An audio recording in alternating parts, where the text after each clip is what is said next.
Mm.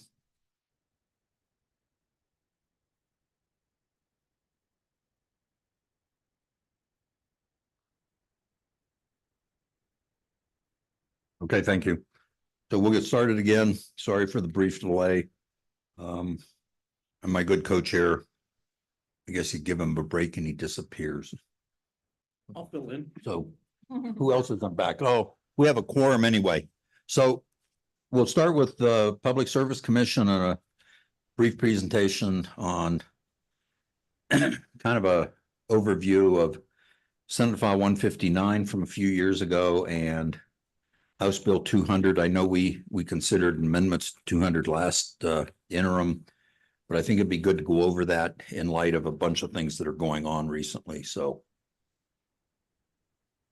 Mr. Robinson, Mr. Burbidge, if you would just introduce yourselves, I guess Commissioner Robinson, and proceed.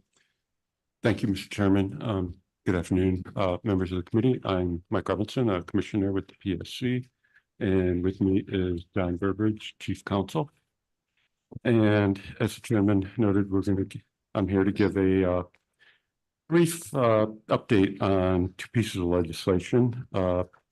First one is SF 159, which relates to retirement of coal-fired generation facilities.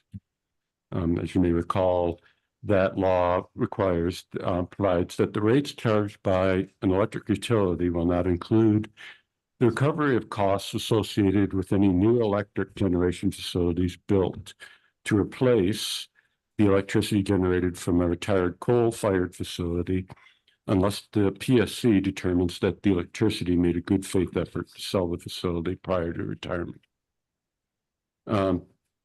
So we adopted rules to implement that law back in January of 2021. At this point, we have not had any applications due to probably two factors. One is several units have been converted from coal to natural gas, and also several of the proposed retirement dates have been pushed back. The commission authorized the conversion of Jim Bridger units 1 and 2 to gas in December of 2023 as part of a settlement with the EPA. Unit 2 conversion was completed at the beginning of April of this year, and Unit 1 at the beginning of this month. And both units are currently operational and are scheduled to operate through 2037. Naughton Unit 3 was converted several years ago to natural gas. Units 1 and 2 are scheduled to be converted to natural gas in 2026 and are expected to operate through 2036. As mentioned this morning, Jim Bridger Units 3 and 4, pursuant to the 2023 IRP update, are to be retrofitted with carbon capture technology by 2028 and are expected to operate through 2039. The earliest current potential closure is Dave Johnston Unit 3 in 2027. That is the status of SF 159 at this point. Before you go on, Yes, Commissioner. So any questions on Senate File 159 and what it's meant for the PSC and the state? Representative Heiner. Thank you, Mr. Chairman, and thank you, Commissioner Robinson. I'm sure it's difficult to testify while we're up here eating. I apologize for that, but when you say good faith efforts, what does that mean in layman's terms for good faith efforts? Mr. Chairman, Representative Heiner, just in a non-legalistic sense, the good faith effort, I think, just means that a real effort, not not just going through the motions. It has to be a process that is designed to elicit any possible bids. I guess is how I frame it. It has to be just, an effort made to, if there is a buyer out there, they'll find the buyer. Follow up, Mr. Chairman? Please. Thank you. So would a good faith effort be if someone was interested and the utility put the price at way above market price? Would that be a good faith effort? Because we don't define that market price. It's kind of left up to the negotiators to decide, but you know, a good faith effort, there may be a big disparity on the asking price and what the market price is. Commissioner? Mr. Chairman, Representative Heiner, I think obviously that would be a factor to be considered in determining whether it was good faith or not. There may be reasons for offering it at a certain price. In other words, I don't know if I can answer a hypothetical because it'd be so fact specific. But obviously, that would be a factor that would have to be examined closely. One follow-up. Thank you, Mr. Chairman. So who would decide what a good faith effort is? Is that the PSC's role? Or is that someone else that would decide that a good faith effort was attempted? Commissioner? Mr. Chairman, Representative Heiner, that is the PSC's role. Other questions? Okay, I think the next portion is House Bill 200. Yes, it is, Mr. Chairman. Thank you. So HB 200, which, as you know, dealt with reliable and dispatchable low carbon energy standards and promoted the use of carbon capture. Originally, the commission was required to establish energy portfolio standards that set a specified percentage of electricity to be dispatchable, reliable, low carbon electricity by 2030. And as the chairman mentioned, this past session, SF 42 was passed, which amended parts of HB 200. And one of those extended the deadline for establishing those standards to 2033. We've also adopted rules for HB 200, and those were effective in January 2022. SF 42 will require us to review our current rules, and most likely we will be doing some amendments at some point, if nothing else, to adjust the dates so that they're consistent with this SF 42.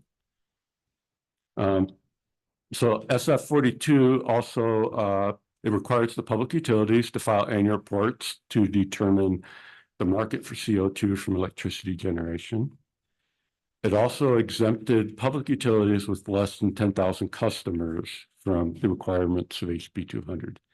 Effectively, that was one company with about 2,000 customers or so in Northeast Wyoming. SF 42 then requires carbon design capacity of not less than 75% of the baseline carbon dioxide production of the generation to be, and that is consistent with section 45Q of the federal tax code. And then it also requires the PSC to establish baseline standards for reliable dispatchable power by December 15th of this year. We currently have several applications to do that, and we should meet that deadline without any concerns. And I think that's where things stand with us now on HB 200. Right, thank you. Any questions on House Bill 200, as we generally call it? All right, thank you for the overview. And that's all that was an overview for the committee, where we stand, where the commission stands on that. But I think it's also an abbreviated presentation of one we did for anyone who wanted to attend in January. Not many people from the committee were able to attend due to other commitments and that sort of thing. So, and I think also on this, while we just had the PSC, I think Mr. Luthi was also going to give us a presentation, which again is kind of an abbreviated version of what was given in January. And it was all good information. Some people had said, hey, this is one of the best presentations I've seen on why we do things the way we do and our power generation and CO2 capture and all that. So Mr. Luthi, and Mr. Luthi, if I might ask, are these your slides? that you're Mr. gonna Chairman, use? they are Okay. indeed. So if they Thank you. could come up, that would be great.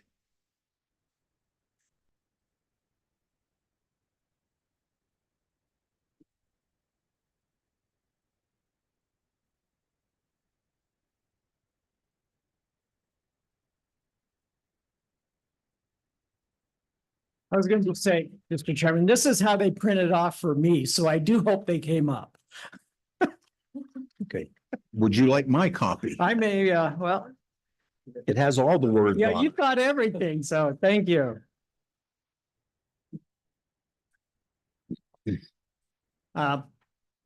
While we're finding it, maybe I can just touch base. Once again, my name is Randall Luthi. I'm the policy director for Governor Gordon.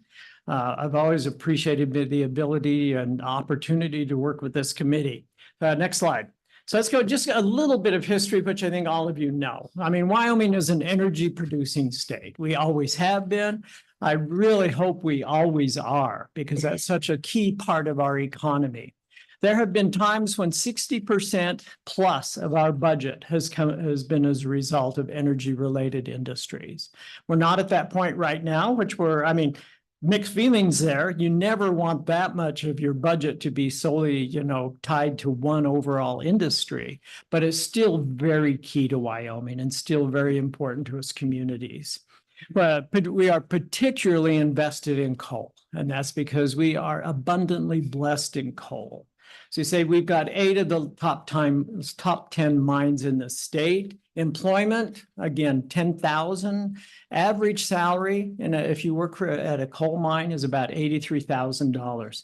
Those are good paying jobs. We have people in Gillette that are now into their 2nd and 3rd generation of people that have worked at coal mines. Next, please. Coal is always associated with electric generation. Right now, we have 12 coal-fired plants in Wyoming. That means 17 units. All of these that I'm talking about today are owned and operated by generation and transmission. There's also some private or industries, company-specific plants as well that would just supply energy for their own needs. We ship coal to 26 other states. That's been a great thing for Wyoming. Interesting enough, those are our biggest users: Texas, Missouri, and then we come in next, and then Illinois. Next, please. The PSC touched on this, but if you just want a recap of where we are, most of our coal plants are old. And that's something I think we just have to face up with. Most, with average over 40 years old. That doesn't mean they're still not doing a good job. They can even do better if we can figure out ways to extend their lives. I've just mentioned the IRP, thanks to the PSC, updated some of those dates for closure. The good news is in 2019, there were some IRPs, integrated resource plans that were filed with the PSC that really brought the attention that a lot of utilities were going to move away from coal. I think the overall what the legislature did with 159 and 200 helped slow that roll, you might say, as well as concerns over reliability. As we look at national studies, there's probably one almost, I would say, every quarter that indicates there is concern that if you move too quickly to just solely renewables, we're going to have a reliability across the grid. Let's face it, if we're going to do data centers, if the country's going to have AI centers, if we're going to have a lot of electric vehicles, we got to figure out a way to power them. We in Wyoming can't think of a reason why we can't use Wyoming to produce that electricity for these new uses. However, the coal market is changing. You'll see that our production, has declined a third since about 2015. The last 3 years, again, where the reliability started to become an issue, we saw a slight increase. But I do point out that the most recent quarter showed most of the PRB coal was down double digits, somewhere around 20%. Why? Some is federal regulations. I would say a good chunk of it is federal regulations. Federal policies help drive consumer choice as well. But there's also just plain consumer choice. What we understand our customers are hearing is we want lower CO2. It doesn't matter what you believe as far as climate change. It doesn't matter what you believe, how much CO2 is needed in the atmosphere. It's our customers are saying, we want a source of lower CO2 fuel. And frankly, we can either supply it or other states will. Renewables, wind, solar, nuclear, you don't have to have those can be found in many other states where if you do rely on coal, you're limited to where coal can be found, and that's mainly Wyoming. Electricity is usually what coal is used for. I mean, that's predominantly. We've seen the overall demand for coal go down about from 52 to 20%. Natural gas is still an important part of producing electricity. For the first time, renewables did pass by coal last year, but still fossil fuels on the overall mix provides about 60% of the load. We saw a similar change in Wyoming. In 2003, you see we produced 97% of Wyoming's electricity, down to 71%. What has replaced it is wind and gas. Wind is now up to about 22%. And of course, wind is by far of the renewable portfolio that we have in the state. Wind is by far the one that produces the most electricity. The other people I think you need to pay attention to are our industry. Industry uses about 60% of the electricity. They're a very important customer. And when we have companies telling us that for whatever reason, they want lower CO2, we need to start looking at how to meet those needs. Again, overall, Wyoming, 12 times more energy than we consume. We export about 60%, I'd say, on average of our electricity. I point out Rocky Mountain Power just because they're going to be talking later, but they particularly export a lot of their energy. So what's changed? Some states have passed clean portfolio standards, particularly Washington, Oregon, and California. Unfortunately, we believe they've gone after the wrong target. They just say coal. If CO2 is their issue, we'd love to have them look at those standards again and start focusing on CO2. So far, they haven't. Senator. Thanks, Mr. Chairman. Mr. Luke, sorry to interrupt, but that is something I've been wondering about. Do you push back with exactly that? Focus on CO2, don't focus on coal? Because I think that's a message that should be hammered each and every time, that if the concern is CO2, focus on the concern rather than, picking winners, so to speak. Does that resonate at all? Is that a message that's being made or how is that going? Mr. Chairman, thank you, Senator Ruff, and you are particularly well situated to help us with that certain political party that might be in power right now, to help resonate that message as well. So if you yes, would like to set up a meeting, I'll show up. appreciate With it. anybody you want. I'm happy to be there and talk to them about it. Appreciate it. We will invite you. We do say it a lot.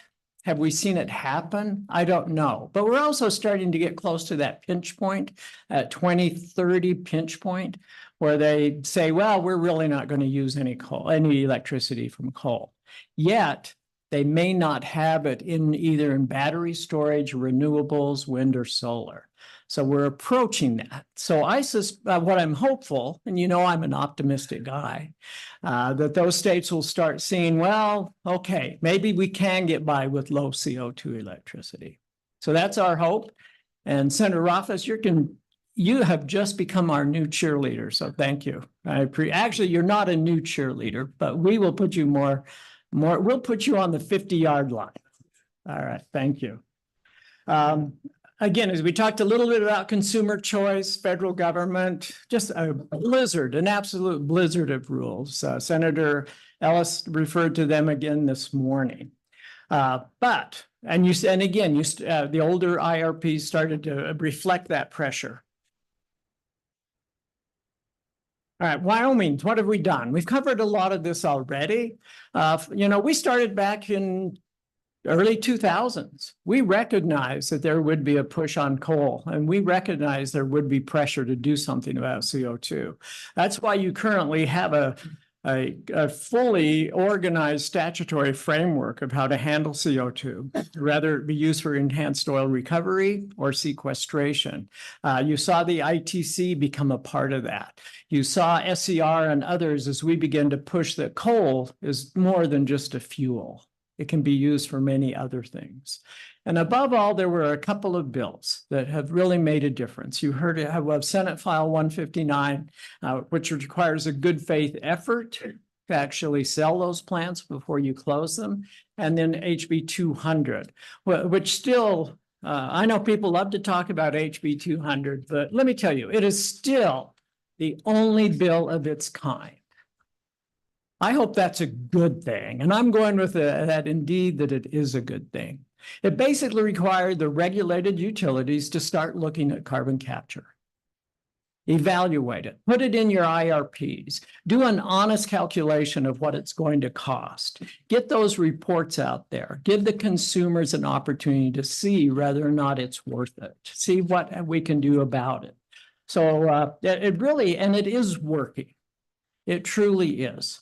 When you hear of, say, even Rocky Mountain Power, Black Hills Energy, that they're now starting to look at it, how much it costs. Now, ideally, HB 200 would be set up so that a company that wanted to buy and store or buy and use CO2, they would come and work with the utility and put those on the units. That's the ideal. And, it may or may not happen. We've got some real possibilities. Otherwise, the utilities are going to tell us all how much it costs, and then they will make the decision whether or not it can be done. So we also have the energy matching funds, one of which is currently being used on a carbon capture. And litigate. That is what we do. A year ago, we were looking at about 32 litigation or 32 cases that involved natural resources. We hit over, I think we'll hit 43 this week. Overall, we'll probably be well into 54 cases that are dealing with it. We don't hesitate to litigate. Again, how do we make it work? And part of that is how do we make carbon capture, make it system-wide? Currently, if you have a utility, you have a power plant, and you put on pollution control equipment, whether it be SOx or NOx, the other states don't have any problem sharing that cost. They divide that among your proportionate share of utility users across the state. We view carbon capture the same way. And that's what we're trying to figure out how to do, how to make that a cost that makes it across the system as well. Again, we haven't had those states, and I'm sure Senator Rothfuss will help us with this, being that carbon capture is one of his favorite projects, that this is, again, tie in that CO2 is the target. The fuel itself should not be the target. I've mentioned already the carbon capture current technology that's a Petronova and Project Tundra. If you build one, the cost is high. If you build two, the cost is less. If you build 10, the cost is far less. That's just part of how we do it. Mr. Chairman, that is sort of the same presentation that was given in January. But again, if there's anything I'd have to emphasize is, we talk a lot about cost. I understand cost. Everybody understands cost. But what is the cost if we do nothing? We have coal mines that could go out of business. Senator Ellis mentioned the regulations that you either have to do something by 2032 or you promise to go out of business by 2039. What does that do to our coal and gas communities? I believe the legislature has just always been fantastic about looking at this. So that's what I would leave you with, is the cost to do nothing might be cheaper, but it is not. It's the price we will pay in our communities and our residents. With that, Mr. Chairman, thank you for the ability, thank you for the opportunity to get on a soapbox. Representative Banks. Mr. Chairman, thank you. My question stems from page 9. So it says our consumers are demanding more reliable energy. Is there a possibility of, if we could double up somehow, say, okay, we're going to sell renewable energy that we have to those consumers and then find different consumers that will still buy our coal in that way and go that direction and utilize all the resources we have? Or are we just seeing nationally a idea of most consumers generally would like to see more renewables? Mr. Luther. Thank you, Mr. Chairman. Excellent question. And here's where it gets a bit tricky and a little bit, I think, brings a lot of people back to reality. You know, when that electricity hits the grid, it's electricity. Right? And that end user is not able to date, I'm not aware that any end user is able to go through and pick out the wind electrons versus the coal electrons. So that's once again while we try to stress the overall reliability. I mean, if you really want 24-hour power, it's a combination. It can be nuclear, it can be wind, it can be solar, it can be gas, it can be coal. All those should be an option. So when we, one of the things that I think we'll talk about later today, a certain other state that has looked at other ways to guide their public utility commissions. The normal standard that when you come before the PSC, and most utilities are at this, we want the least cost, the least risk. You know, you last year in the legislature added to that. You've also got to start talking about reliability. And I couldn't support it more because, again, a lot of people are very much purists. They do not want any coal until their lights don't come on. And I know we're betting on that. I know that we are. But, you know, solar, wind, and nuke and others is going to help fill that gap. And if we do nothing, I think our coal companies are, I mean, our coal communities are going to be left. Representative Western. Thank you, Mr. Chairman. You know, Mr. Chairman, I'd like to make a motion for a bill draft so we can separate the difference between wind electrons and coal electrons. Because I think that'd be awesome. Yeah. One has a W on it and the other one has a C. Senator Jones.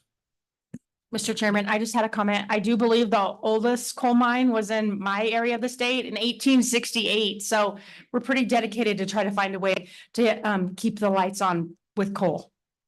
Thank you, Senator Jones. I remember that well. Representative Banks. Let's not degenerate too far from the topic. Representative Banks. Mr. Chairman, thank you. Again, on page 9, we talk about Washington, Oregon, and California a lot. And at the beginning, it says we sell most of our biggest users are Texas, Missouri. And is there a way maybe would Texas and Missouri buy more and we kind of shift away from the Washington, Oregon kind of that feeling of hostility towards our coal-fired power plants? And as the whole nation kind of is going that way, is there going to be states like Texas and Missouri that say, Wyoming is reliable, we'll buy all you have? Mr. Chairman, again, Representative Banks, great question. And we got some real experts as opposed to me that are coming up later to talk about how we distribute electricity. But in my simple version, and largely because of one large utility that, you know, their customers are all to the west, we do not have a lot of electricity. We don't have the ability to send much of our electricity to the east. Where we get the benefit is we've been sending that coal to those states.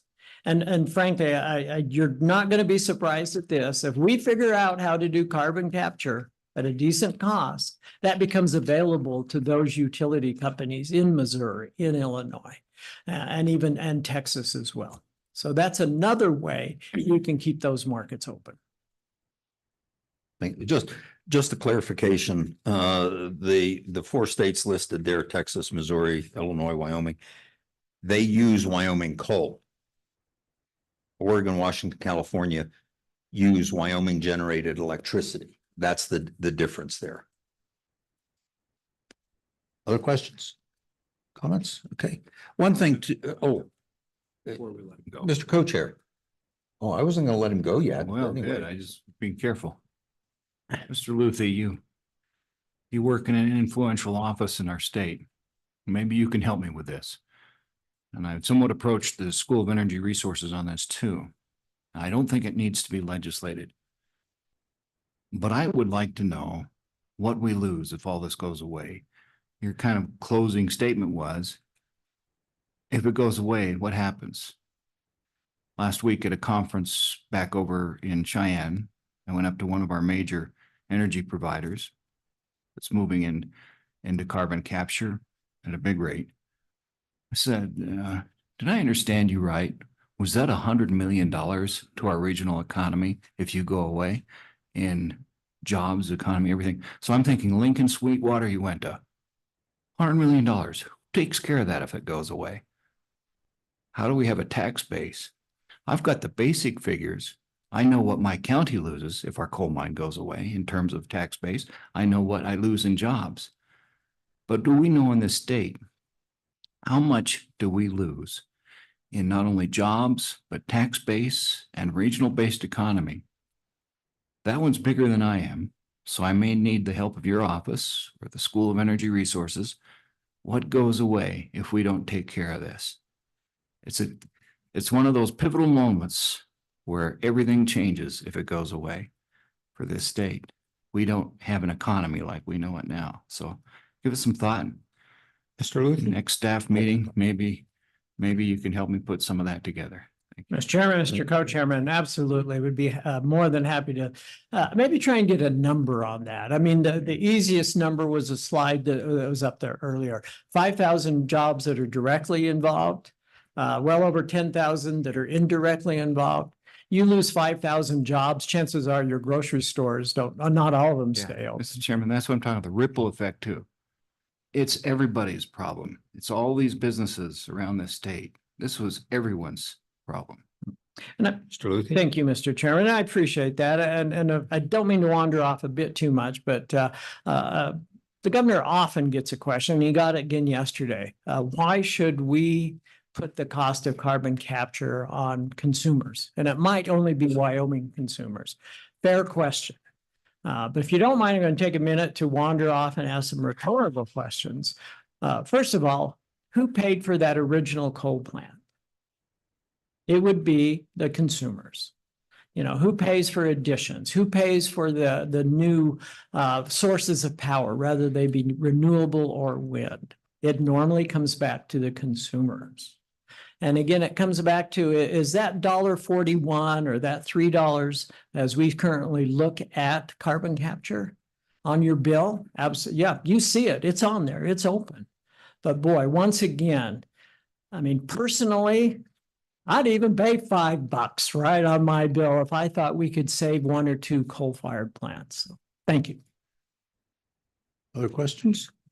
I think I'd make a comment on a good co-chairman's question. If you really want to see what the impact is, take a drive through Hannah, Wyoming. Hannah, Wyoming at one time had 5 mines. They have none now. And see what the town looks like. They used to have a medical clinic. They used to have 2 grocery stores and a bunch of other stuff. Now they have some houses that people live in, and the people have bought those houses because they could get them cheap enough because nobody else wanted them.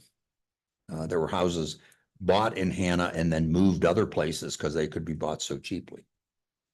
My own town during the boom when the coal mines were going and everything else had 16,000 people. Now the sign going in town says 8,200. That's what the coal mines mean to the communities. And with the mines in the Hannah area, it wasn't just my community. It was Hannah, Saratoga, Encampment, Rock River, Laramie. We had people worked in the mines that drove from Laramie every day and other places. I think we had a couple that lived in Casper. Medicine Bow. Medicine Bow used to have a beautiful high school. It's empty now. Because all those jobs went away. That's what it looks like if we don't keep our coal resources up and running. And do what it takes to sell that coal to other states to generate electricity here. I mean, I take it personally, and I can tell you personally, I moved to Saratoga at the height of the boom and bought one of the 3 houses that was for sale. Literally, that was it. Here are the 3 houses, take your choice. When we moved from Saratoga and had to because the mines closed, town of 2,200, there were 200 houses on the market. They were given away for people to get out from under them. There were people who walked out, left their keys on the counter, and just disappeared because they couldn't make their house payments anymore, their mortgage payments. That's what it all means when you break it right down to the individual level. So I've seen it happen. I know how it happens, and that's why we have to continue with our minds and continue making the effort to do this. So in the room, I mean, we have what I would consider real experts in this area. And what this is more of an educational session right now. If any of those companies would like to offer information, please come up on your considerations on these issues. What those 2 bills have meant to your companies or our meaning. I won't call on you to do it. I will ask you to volunteer for the committee's edification of what you're doing. This is not a grilling. This is more information so we get an idea of where we stand. Gee, and I didn't have to call them out. So if you just, for the record, identify yourselves and give us your thoughts. Good afternoon. My name is Dick Arlish. I'm the president of Rocky Mountain Power. Appreciate the opportunity just to come up and share a little perspective on Mr. Lucy's presentation, and I had a lot of good information there. I think it's worth taking a small step back and kind of this is helpful to me to kind of put some perspective on where we are as a whole. So, Pacific Core, RMP is a division of Pacific Core, operates in 6 states. Washington, California, Oregon is the Pac Power side. Rocky Mountain Power is the Idaho, Utah, and Wyoming side. And the fundamental business thesis behind the utility was economies of scale. You have a big system, you can spread the cost equitably and the burdens more equitably across the system. And that's results in lower rates for customers. And that's kind of the normal business thesis of a regulated utility in general. But in Pacific Core's case, it brought a lot of benefits because of the size. That worked pretty well when everybody had the same energy policy, which was low cost, least risk, reliable. And more than that, all those words meant the same thing to everybody. And so it was more about an economic exercise of allocating the costs and the burdens. Where we are now today is none of those things mean the same thing to everybody anymore.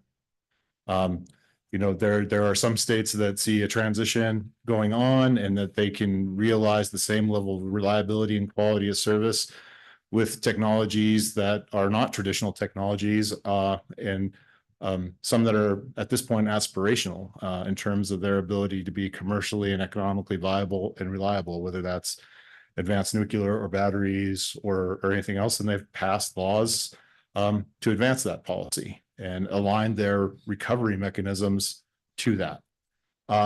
The fact is that the system is one big integrated system, and it needs reliable, dispatchable energy to provide the mass and to provide the reliability part of that. Other states like Utah and Wyoming too have passed different laws with different policies trying to incentivize the utility to operate differently or to prioritize resources differently and the choices differently. And that's been a challenge for us to balance both of those and still come up with, the affordability for customers, and including advancing new technologies.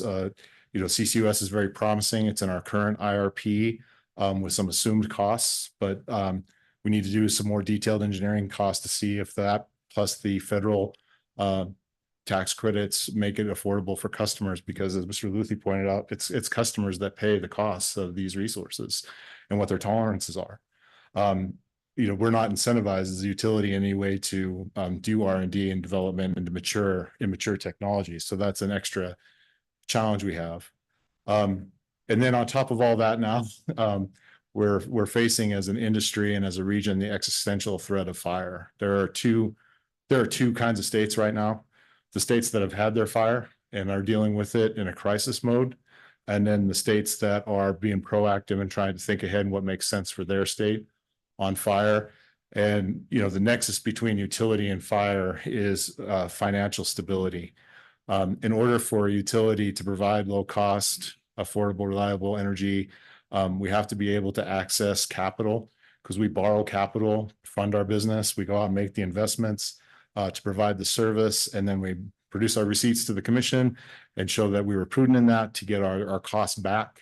So being able to get access to low cost capital is really important. Right now, with all the fires that have happened in the region, credit ratings are going down. Ours has been adjusted downward, and I think currently we're 2 steps above being junk status on our credit rating. And that translates directly to a customer's bill, because then it costs us more money to get operating capital, more money to do the needful. And it also causes us to reprioritize our priorities and to save cash to settle the lawsuits and to do mitigation processes.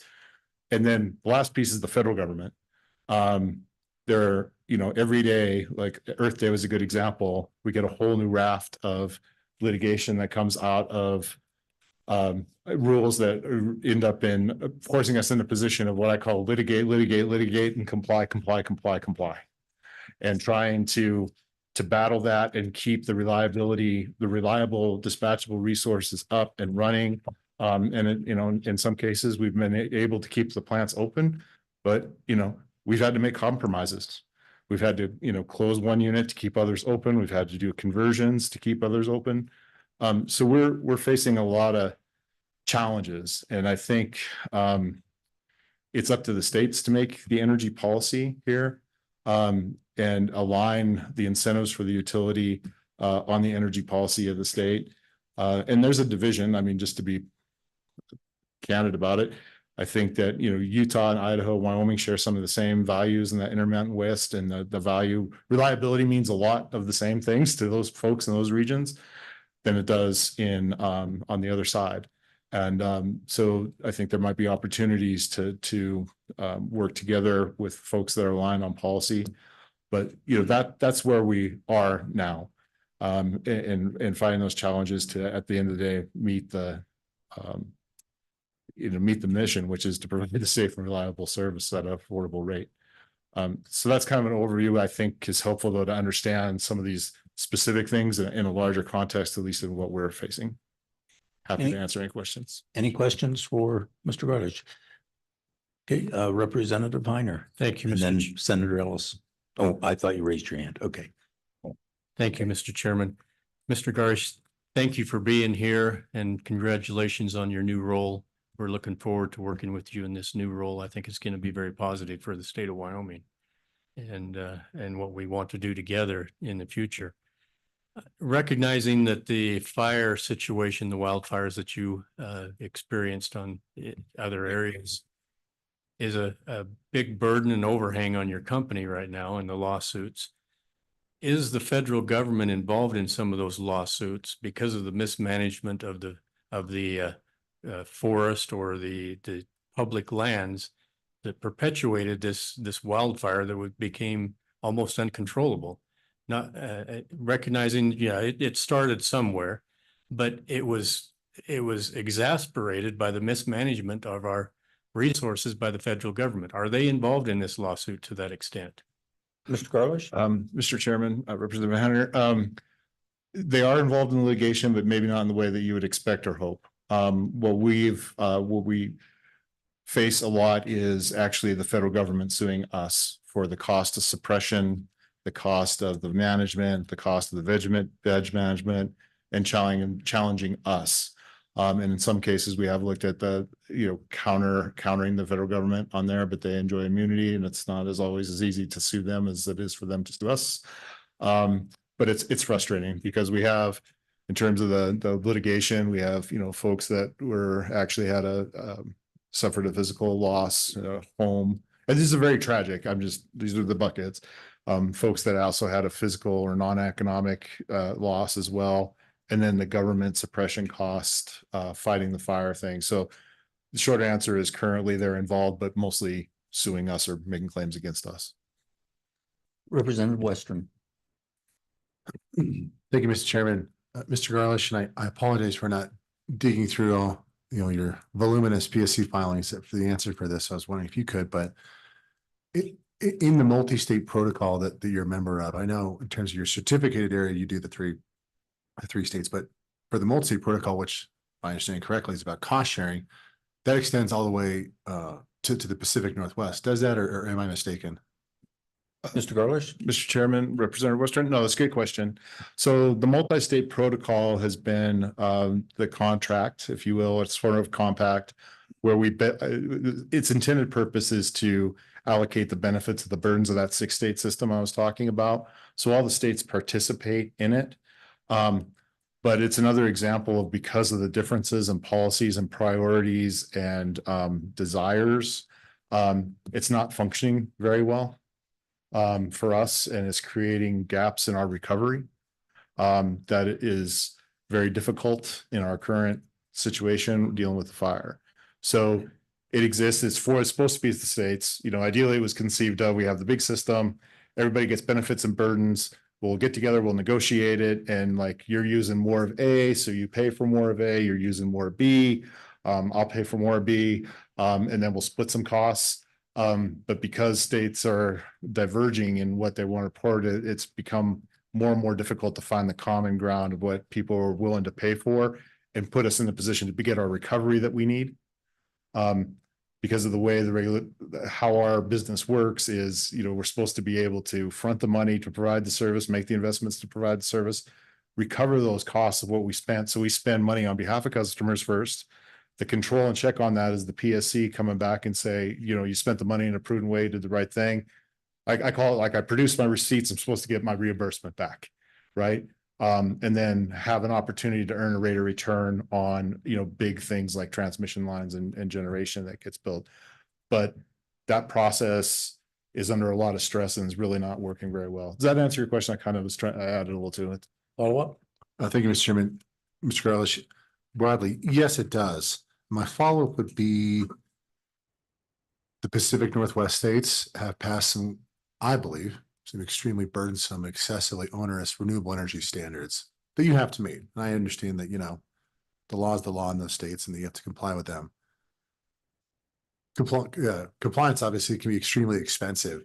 My question is, those costs, are they allocated to those states to meet those standards, or to what extent can they spread those costs across signatories of the multi-state protocol? Mr. Garlish? And I'm not an expert on the multi-state protocol or the exact things, but I think I'm very comfortable in saying that it is not there's a lot of pushing of those costs around in that process. And so I can't say that they 100% pay for their policy choices in that process. And I can't say that Wyoming 100% pays for their policy choices in that process either. It's a room full of people trying to negotiate the benefits of the burdens, and they're trying to win the best for their state. So, but we can follow up. I can arrange something. We can have somebody who's deeply involved in that conversation to go through that for you. Another follow-up? Mr. Chairman, one last follow-up, and thank you very much, Mr. Chairman, for your indulgence. Conceptually, what are the things that come to top of mind if we just left the multi-state protocol? Mr. Garlish? Yep, sorry. I'm sorry, I forgot the department. Mr. Chairman, Representative Western, it's a discussion that we can have. I think there's pros and cons to it. I mean, there's also benefits that the state receives that benefit customers by being in the multi-state protocol. But is it the only way to do it? No. I mean, is there a way to do it that aligns more with Wyoming's policies and where they want to go. Yeah. I mean, it's a discussion that can be had, and it's not, I mean, just to be blunt, we all can't keep living the way we're living here, right? States want to, we're facing increasing costs for the services we provide, increasing pressure to recover those costs.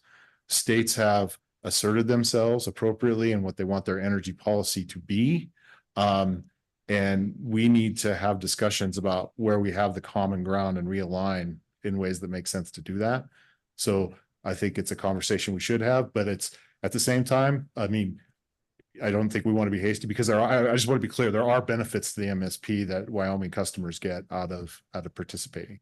And so there'll be different views on that, but is it the only way to do it? No. Is it something we can talk about? Yeah. Representative Lawley and then Representative Knapp, was that your hand? Okay. Yes. Thank you, Mr. Chairman. Thank you for being here. And I really appreciate your openness and honesty about these challenges that we do all face together. And I appreciate, again, you're talking about some of the effects it has on how you operate. I guess my question is just kind of following up with what we were just talking about. Have you, at Rocky Mountain Power, had any discussions of other alternatives to the multi-state protocol, other types of approaches that might be considered? Mr. Carlish? Thank you, Mr. Chairman, Representative Lawley. I think that the MSP is one of those things that it gets debated a lot about its effectiveness and different approaches. And I think that, you know, people that are deeply involved negotiating on behalf of their states and their consumer advocates have perspectives on it. Company has perspectives on it. So it gets debated and talked about. But I think, I guess the message I'm open to conveying is like, I'm willing to have a bigger conversation about it because, you know, it has some real struggles in terms of who is it's working for, states, the company, the customers, you know, so having a look at it makes some sense. Okay. A follow-up? Thank you, Mr. Chairman. Where do you envision those conversations would happen?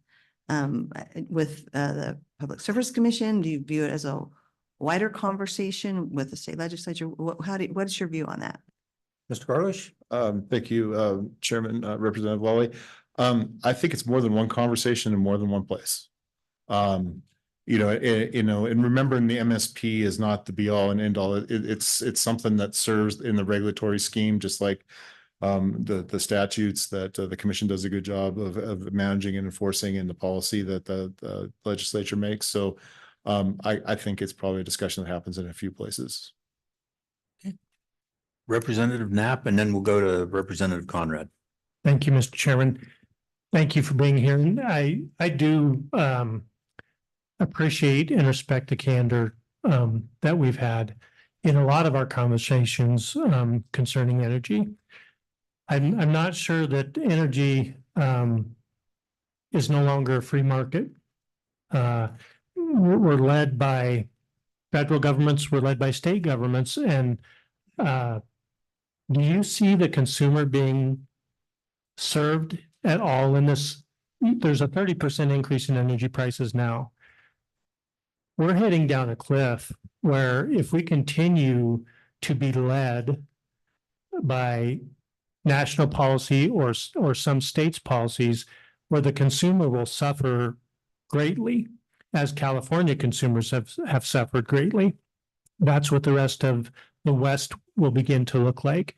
Do you see the consumer being served? And given the deadlines and the new regulations that have just come out from the EPA at the beginning of the year, do you see that cliff becoming closer and closer if states do not take the lead in asserting their, I would say, their rights to produce the energy they want and to have the consumers receive the energy they want? Mr. Carlish? Yeah, thank you, Chairman Burkhardt. Thank you for the question, Representative Knapp. I think it's a good one. It's a really good one. I think as I kind of look at where we are, I mean, the beauty of regulated utilities is they are regulated and they were consumer focused. You know, there is the idea of the least cost, least risk, trying to find that portfolio of resources that provides all of those things at a cost that's affordable, that people can afford.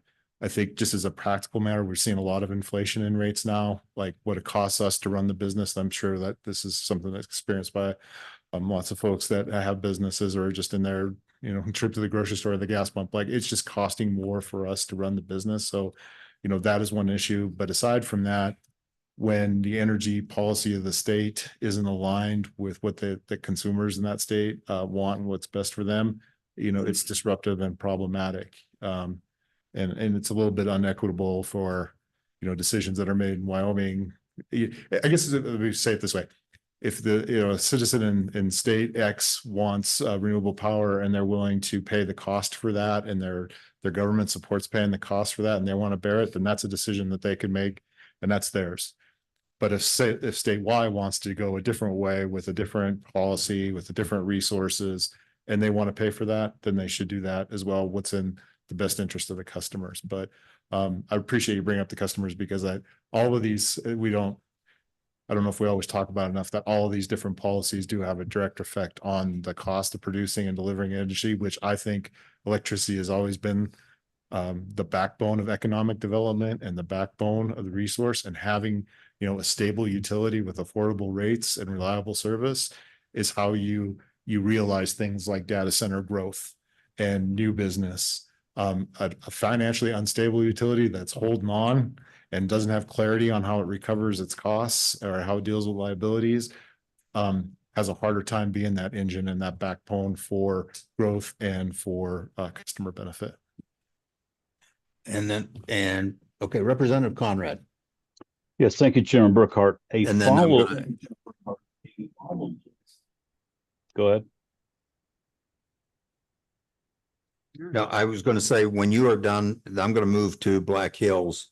We have other things to take up and this is a great conversation, but I want to give everyone an opportunity. So go ahead, Thank you, proceed. Chairman Burkhart. Yeah, just to follow up to Representative Lawley's question specifically to Mr. Garlish, are you, based on your admittance that the MSP has some issues, is there a definitive action plan by Rocky Mountain Power to address the MSPs, or are you inviting us to come to you with a plan and or a proposal?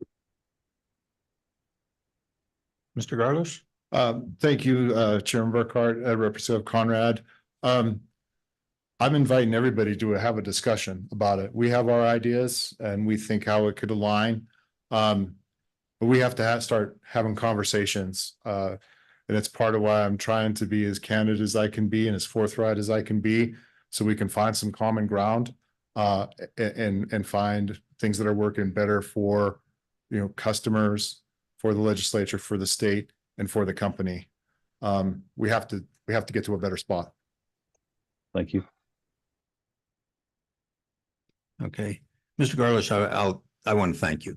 I've been on this committee for quite a while, and frankly, I don't remember your predecessor ever showing up in front of the committee. Thank you.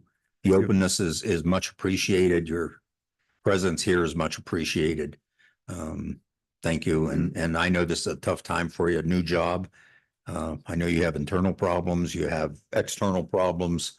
Quite a bit to chew on. Thank you, Chairman. I appreciate it. I appreciate the opportunity, and I'm looking forward to more of this kind of engagement because I do believe that we can work together and we can get to a better spot. So thank you very much. Appreciate it. Thank you. Mr. Bush, anything you'd like to add to all of this? Thank you, Mr. Chairman. For the record, David Bush with Black Hills Energy. There's a lot of food references during this meeting the past couple of days, so spicy meatballs and hobo stews and stuff. So lots of things to chew on. Really what the pun was intended.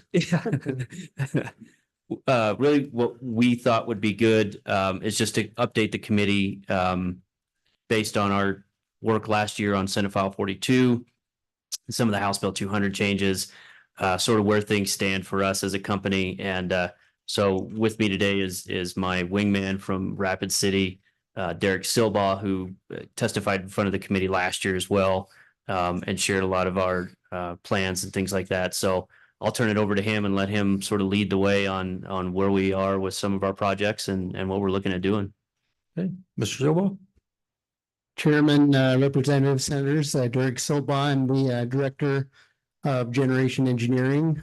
and also picked up the role as Director of Environmental for all of Black Hills as of November. So yeah, it's been interesting time. Just a real brief walk through it all.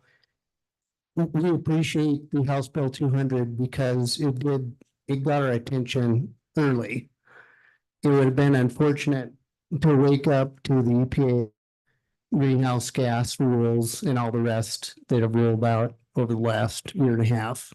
As you mentioned, Good Earth Day and Week rolled out 4 rules, 2,341 pages. On Monday, they had a 5th one related to natural gas utilities. There's another 985 pages. So it's a lot to digest. But we've got a little bit of a leg up. I think at the end of the day,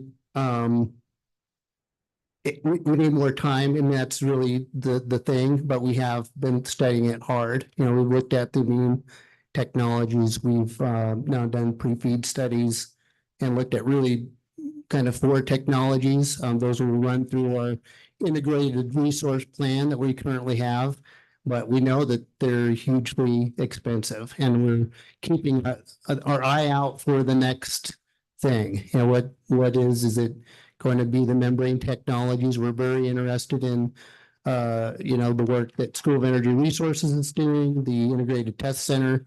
We appreciate Wyoming's assistance here. The Wyoming Energy Authority, we've been successful with several grants to do those studies to not fully burden our customer base. As you also mentioned, you know, we're not in R&D, but yet we're being required to try to stand up these technologies that aren't truly R&D. There's Petronova, and there's a Boundary Dam project up in Saskatchewan, and that's kind of it. So they're not off the shelf. So it's going to be some new technology, we believe, to try to make it the most economically, most likely.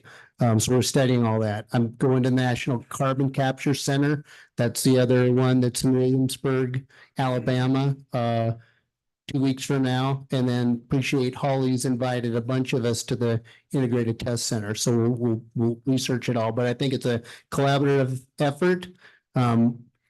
Honestly, we'd like to do some pilot testing too. I think that's going to really be our next step as well. You know, you can only study these things so much, and you really got to do it. That's, you know, kind of the Wyoming of Wyoming, you know, South Dakota folks, is to do it. You know, you got to do it. We can't just study it. We have to see really what it is, but it is for R&D based, and we are a regulated utility. So that's the fine line. But yeah, the coal to hydrogen, you know, we presented that to y'all. That's where we see there could be some potential futures for coal. We're really excited about a technology that's based right here out of Laramie in carbon geocapture. John Pope's in the room. He's been working really standing up that company for a while now. It's right at the forefront of all these things. Whatever that does, it's kind of a first of a kind, but it's looking also at where does the CO2 go? Where does it go? You know, it's sequestration is what the EPA rules kind of are related around. This is a potentially another path that would also produce more methane from Wyoming, would increase the mineral severance tax. So, but it's new, it's first of a kind. So we'll need help trying to set, you know, those kind of pilot, you know, demonstration up, and we look for the help there. We're not going to get it from the DOE. We've tried, and they did indicate to us just most recently that they didn't like the fact that, you know, it includes coal or includes methane. So we look for that support as well to try to help give that feedback to the Department of Energy to say, hey, can we relook at it? We get it, the biomass and the rest. So anyway, appreciate all the time, and that's, I know, a really brief recap. There's a lot to digest from the EPA rules, and we're happy to be engaged in that too if we need to, if you guys are interested in our thoughts and opinion about the timing and all the rest of those things. But in essence of time, that's what I know. Thank you. Representative Heiner. Thank you, Mr. Chairman. I'll address this question to any did want to answer, but with Earth Day and all these thousands of pages of EPA rules that came out suddenly and lambasted all of us with that. And we have 20 some odd states that are pushing back against the federal government over those new rules. As a company, where do you go from here? Do you wait for these lawsuits to go through the system? Do you respond to the new EPA rules and do whatever you can in this short time frame, which we all know these new rules are fundamentally to shut down the power plants? That's really where they're headed. So what do you do as a corporation, as a company at this point in time? Where are you going to head with this? Anybody want to jump in on that one? Thanks, Mr. Chairman, Representative Heiner. I don't know if this is good or bad, but we've developed a routine. And now we're ampling the routine up. So, every rule starts off as a proposed rule. We get actively engaged on the proposed rule in consultation with the governor's office and the DEQ. We develop comments on the rule. So we challenge it when it's proposed. We challenge it under the administrative process. When it becomes a rule, we challenge it. Then after it becomes a final rule, we litigate, we seek out stays, we seek out extensions and lawyers by boats. So we start down the process of that litigation. And then, but at the same time, we have to realize that we might not win them all. We might only win some. So we also have to hedge our bets and we have to make contingency plans and compliance plans if we're not successful.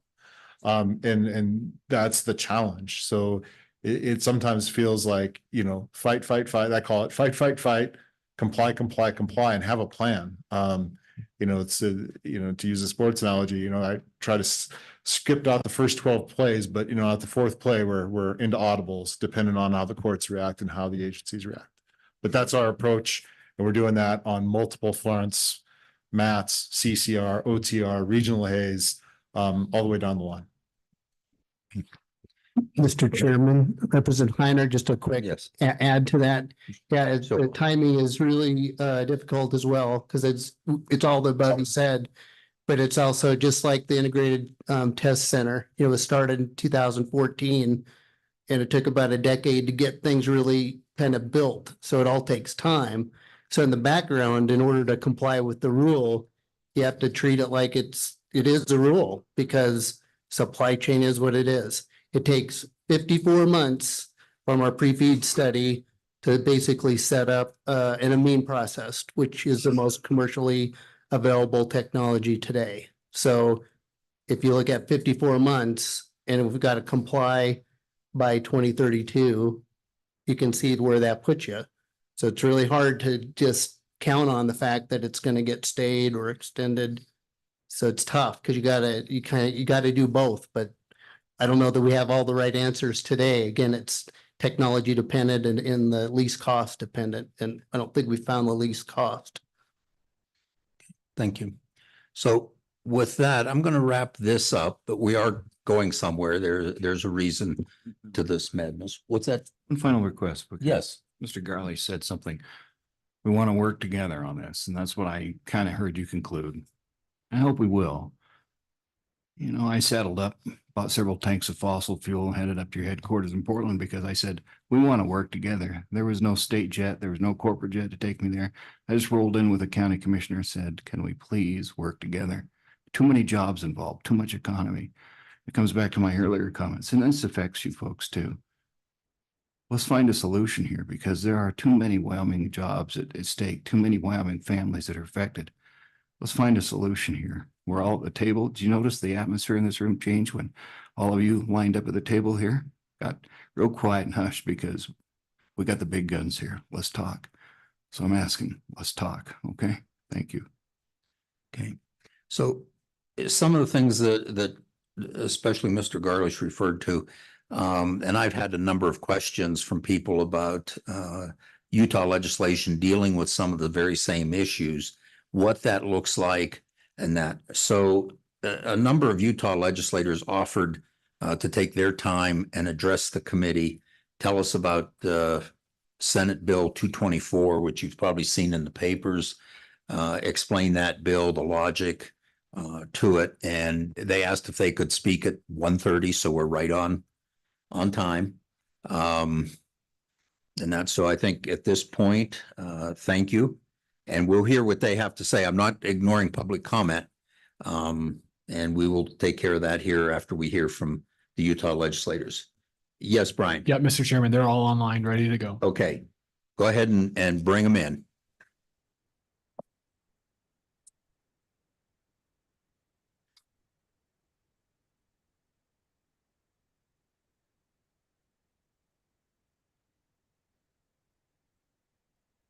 Okay, so we have you on. You can unmute your connection, and whoever wants to go first, just please introduce yourself so we know who we're talking to, and tell us about Senate Bill 224. Thank you, Mr. Chair. I think that was delegated to go first. I'm Senator Scott Sandel. I represent a Senate district that's in the northwest corner of the state of Utah, and my full-time occupation is farming and ranching.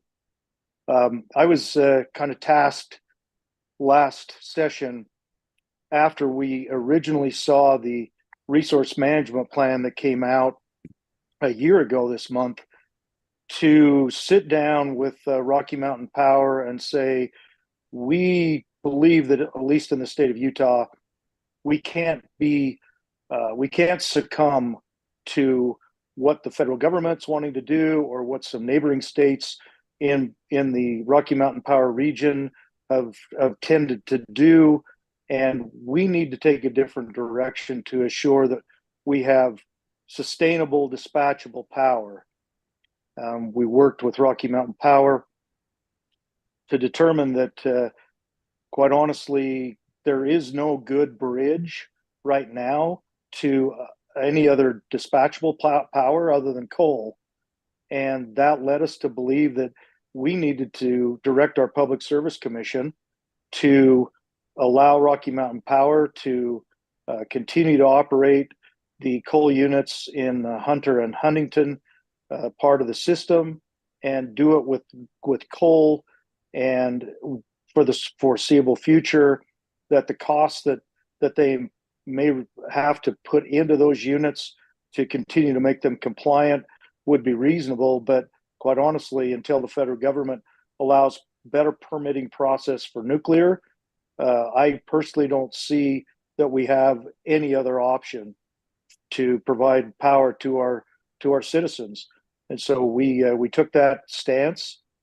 I've got also our director on from our natural resources and the House sponsor of Senate Bill 244. Happy to answer questions, but we also in this process were approached by Rocky Mountain Power about the problem what they have with the fire, and the amount of insurance that they were having to pay for a very low level of coverage, basically, on catastrophic fire. So that was the second piece. There's the two pieces, and I'll be happy, I think, to turn that over now to, I think, Representative Albrecht, who was the House sponsor, and he can kind of fill in a few gaps. And then I think Director Ferry was on third. Thank you. Thank you, Senator. Thank you, Let's go Senator. to Representative Albrecht at this time. Go ahead. Thank you, Mr. Can you Chair. hear us, Representative? Can you hear me? We're good. Go ahead. Okay, thank you, Mr. Chair. I was the House sponsor to Senate Bill 224. A little bit about me. I represent District 70, which is in the south central part of Utah, 4 counties, Sevier, Paiute, Beaver, and part of Iron County. I'm a retired utility executive. I worked 40 years for Electric Co-op, Garcane Energy Association. So I think I know a little bit about power. I'm the chair of the House Public Utilities and Energy Committee, and we're just beginning next week to start our interim meetings, and I'll have a Senate co-chair. Back in 2020, just to give you a little history, I passed HB 66, which allowed for proactive wildfire plans for utilities, both Rocky Mountain Power and the co-ops and even the municipalities, which capped liability protection for the utilities if they do what was outlined in the bill. And so far that's worked really well, and it became an important component in Senate Bill 224 on fire protection and allowing Rocky Mountain to protect themselves against what happened to them in the Northwest. As Senator Sandel alluded to, when the IRP came out a little over a year ago, it lit a fire under some legislators. It lit a fire under leadership in both the House and the Senate. And frankly, I won't mix words here. I called Rocky Mountain. I said, you guys have really stepped in it. You have not contacted other participants in these plants, and you have not told us beforehand that you were making this announcement. And frankly, we don't like it, and we're not going there with you. So we'd invite you to come in and sit down with us, and we'll work something out. And that led to the Senate bill that Senator Sandel sponsored and that I carried in the House. And it just so happened when I was carrying it in the House, a new study came out that showed Utah pays the cheapest electricity bills in the country. And so that was a good portion of my floor argument. And then there was also a news release from MISO in the Midwest who said that their surplus reserve margins had been exhausted through load growth and unit retirements, and that they would expect a capacity shortfall in 2023 and 2024 unless some of these generation retirements were postponed. And so there were a lot of good things that were very timely for me in the House as I presented the bill. And Rocky Mountain Power, we worked with them. Senator Sandel did most of the work there, but we did meet with them a lot, and we changed the bill a lot from the first draft, but we come up with something that both the leadership in the Senate and the House, I think, and Rocky Mountain Power were pleased with. Of course, we never had, I'll be honest with you, we never have any environmental support on this, but we waded our way through it and come up with a good bill, I think, that keeps us running those coal plants. And until we can get over that bridge and get to some nuclear facilities, we're going to have to rely on what's important, and that's coal and natural gas right now to keep the lights on. So thank you for the opportunity.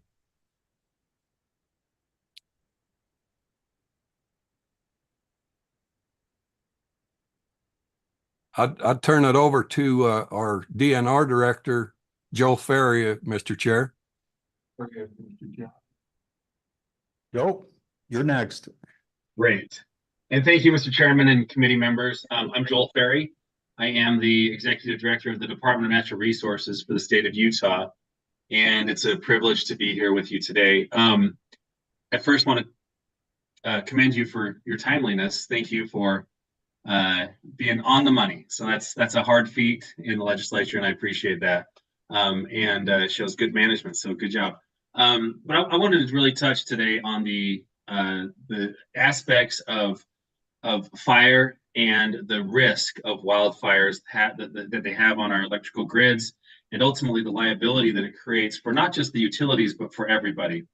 And some of the structure that was created. So our office, the Department of Natural Resources, we oversee both the state's forests, and we coordinate with the National Forest and BLM as well, the federal lands that we have here in the state of Utah, as well as working with the create plans with utilities and others. And so we help regulate those aspects. And ultimately, what we're seeing across the United States, but especially here in the West, is growing wildfire risk. We're seeing longer fire seasons. We're seeing increased catastrophic wildfires.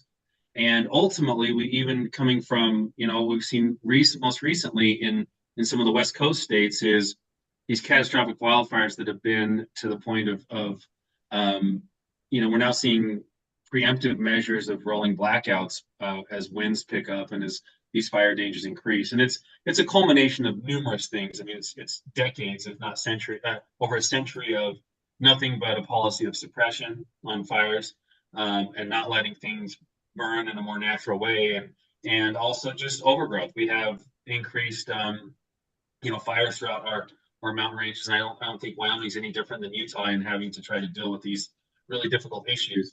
And then the third component is we have people, we have communities that are moving into these the interface, right? The wildland and the urban interface is encroaching upon each other, and that creates additional risk as well.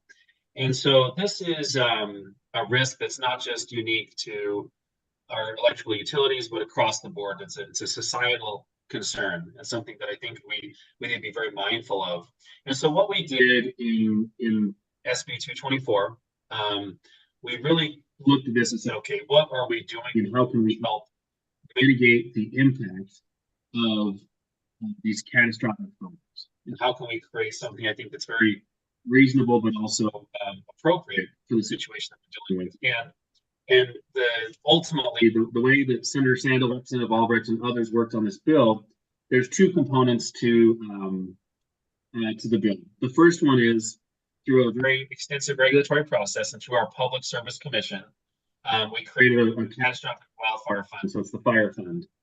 And that enables the Public Service Commission working with the utility, working with Rocky Mountain Power, to establish a rate that will go into this fund. So once the utility's insurance has been exhausted, they can pay a deductible essentially, and this state wildfire fund will kick in. So it's not just open exposure on the back end. It provides certainty to the industry. It provides protection to the people, and it's something that we directly relate to Utah's risk. And so those three components are really important. Now, the second part of this bill is focusing on the economic damages as well. So that's not just runaway. We do some liability limitations so that we can't just have these exorbitant judgments that will, the ratepayers, the people, have to pay back ultimately, or the utility has to pay back, or it puts them out of business. And so really it looks at that liability protection and then also this fire fund. One note I want to say on the fire fund is we also have, it's not just a kind of open checkbook. There are checks and balances to the utility. They have to come up with a fire management plan and a mitigation plan that will be reviewed by the Public Service Commission. They'll coordinate that with our Division of Forestry, Fire and State Lands, so that we have some safeguards so that, we are making sure that we're being proactive. And ultimately, I think, and we saw across the board, this is something that we have done in the state of Utah, and I believe Wyoming's, we're brothers in this. We have very similar politics. We have very similar, I think, outcomes. We're both blessed with an abundance of natural resources. We have coal resources, gas resources, these fossil fuels that we've been blessed with. And this helps us ensure our energy future. And it's focused on the values that we have here in Cedar Mountain West area, and especially in Utah, we have these values. And so, as Representative Albrecht said, this was something that we did not have support from any environmental groups on this. So it wasn't just a slam dunk or a home run. There was a lot of negotiation, but we felt like ultimately this bill landed in a really good place that provides certainty to the industry and certainty to the people of Utah. And it will be something that's going to benefit us here in Utah for years to come. And so, as I just close with, as Senator Sandel mentioned, if this is something that is interesting to the state of Wyoming, we'd be more than happy to sit down, folks in my office, sit down and work through this and just say, this is how we did it. Maybe there's a Wyoming approach, but I think this is really forward thinking and something that addresses, it's needed to be addressed for quite some time. And utility was on board and with this the entire way. And this is, it was good. Ultimately, it was really good. So with that, Mr. Chairman, that concludes my remarks. Thank you. So questions? These are the experts on the Utah bill. Questions? Mr. Okay, Chair, if I could make a comment. Representative Knapp. Yes, please. Representative, go ahead. Thank you, Mr. Chair. You know, one thing maybe we didn't make clear is this pretty much tells our Public Service Commission that we want you to go long on dispatchable resources. And we felt both in the Senate and the House as we stick to these basic resources of coal and natural gas, that when our West Coast states pull out of these plants, they'll be looking for power, and Rocky will be able to sell to them at a higher rate on the market, which will actually reduce the prices that the ratepayers will have to pay in the long run. So we feel that will be a very valuable, those assets will become very, very valuable as the market tightens up for those who maybe have some surplus energy into the market. Thank you, Mr. Chair. Okay, thank you. So Representative Knapp.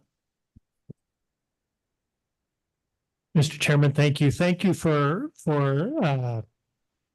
testifying today for us. One of the things, and this is for any one of you, but one of the things I compared with, because I had read your bill previously, between the two, you consistently talk about proven dispatchable energy.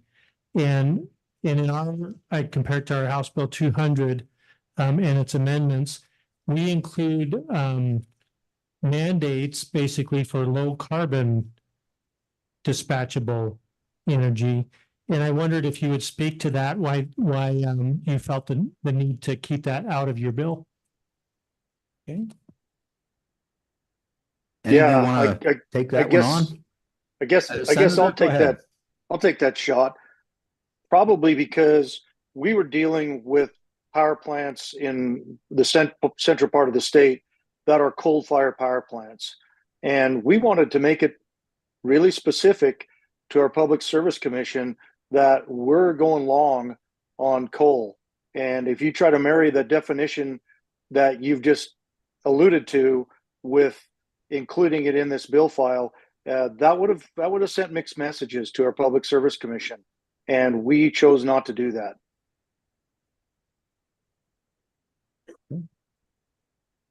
Oh, okay, thank you. Other questions? Okay, so I'll ask one. In the bill, you give the power companies, and it's not just Rocky Mountain Power, to apply to any of the companies who meet the criteria. You give them some protection from non-property damage, non-loss of use damages. Now, what would you call them? Pain and suffering, I guess you could say. How has that gone over? You always get this argument against giving companies breaks on that. How have you handled that? How did it go over with the legislature, with your constituents?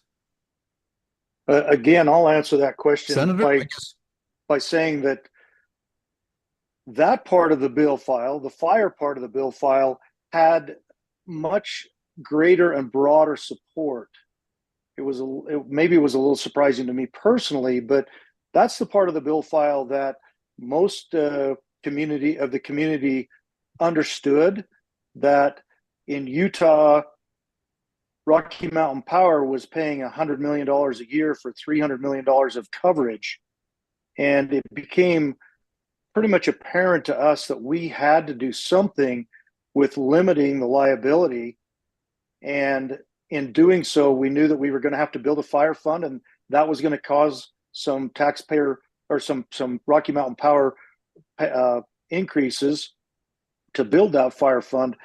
But that piece went over better, I think, than when we just put a stake in the sand and said we're gonna go long on coal and natural gas here until the federal government gives us something else that's dispatchable. So the fire piece, quite honestly, was turned out to be the easier side of the bill file. If I could pile on. So, yes, Representative. That particular piece of the bill did go fairly easily.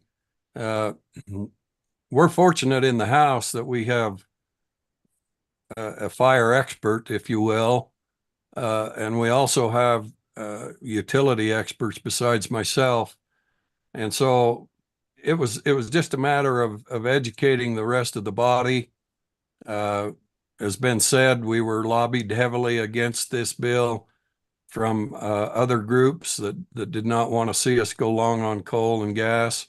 But the testimony on the floor from several experts, including a fire expert and other utility experts, helped us a great deal, and we allowed it, just made the bill sail along pretty well. Thank you. Representative Lawley. Thank you, Mr. Chairman. Thank you for being here. Very helpful. I wanted to continue on the fire section of the bill. You had mentioned earlier, one of you, about in 2020, Utah House Bill 66. Did that pass into law? Did that become law? It was wildfire plans for communities, I think. And there was some limited liability language in that. So that passed into law? It did, Representative, and okay. I carried that bill in the House. I can't even remember who carried it in the Senate, but it allowed for, proactive wildfire plans to be filed with the Public Service Commission. And if the utilities, both Rocky, the co-ops, and the municipalities did certain work, proactive work, then that what was expected in the bill, then that would be allowed, and those plans would be approved by the Public Service Commission. And I suppose in Rocky's case, it would be part of their rate base. But the co-ops have done it. It's worked well. I know of some munis who have an interface with Forest Service that have done the same thing. And so that bill, that kind of laid the groundwork for the fire piece in this Senate bill. Yeah. Thank you. That's what I was going to ask you next. Thank you. If it didn't lay the groundwork for you. Thank you. Okay. Oh, yes, Representative Heiner. Thank you, Mr. Chairman. Senator Sandel, appreciate this opportunity to discuss this bill with you. I had the opportunity of driving through central Utah just about 10 days ago and saw these two facilities. Very nice facilities, and for the strength of Utah as well as the Intermountain West for providing reliable dispatchable energy. But one of the questions I have, Senator, is this Utah Fire Fund. You have no money appropriated in the bill to administer that fund. So how are you handling the administration costs? Senator Sandel? Yes. So it's envisioned that Rocky Mountain Power will actually hold the fund and be responsible for the fund. And that will be part of the allowance that we gave for the ratepayers to build the fund up. We looked at a lot of different options, including the state treasurer's office. But because of some legal issues, the state could not hold that fire fund. All right. So, thank you. So either Representative Albrecht or Senator Sandel, in the bill, there's call it a bottom size to the power companies that can take part in this. How do you address the issues with the co-ops? Wyoming, the majority of ratepayers in Wyoming are part of a co-op and not part of one of the large power companies. I'll try that. We have. Thank you. Thank you. We have 6 rural electric co-ops in the state who fall under the umbrella of Deseret Generation and Transmission Cooperative. And they have a coal-fired plant out south of Vernal, which is their power resource. They've also built some gas generation down in St. George, Utah, a fast-growing area where one of the co-ops is located. And they actually have some solar out by their power plant. But the co-ops have not run into a large fire liability similar to what Rocky Mountain has. They have a national insurer, Federated Rural Electric Insurance, who has been able to handle those claims, and they have a reserve for those claims. We have, out of the 6, we probably have 4, and we have one in Wyoming, based in Wyoming, that serves into Utah, Bridger Valley.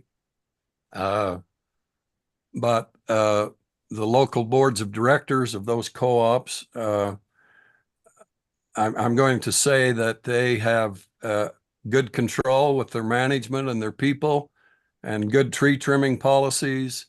I'm bragging a little bit from when I was a co-op CEO. We maintained our lines really well as far as fire protection.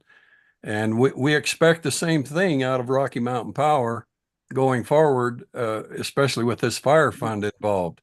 So I hope that answers your questions about the protection for the co-ops.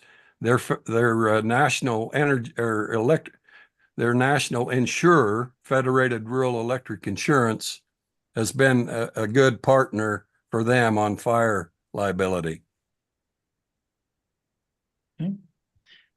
Thank you, Representative. That does answer the question. So anyone else, any other questions?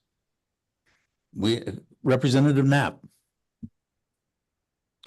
Thank you, Mr. Chairman. Senator Sandel, just one question. We talked a little bit about the EPA and their overreach of regulations and how they tend to tie that up in court while they try to change the trajectory of industry.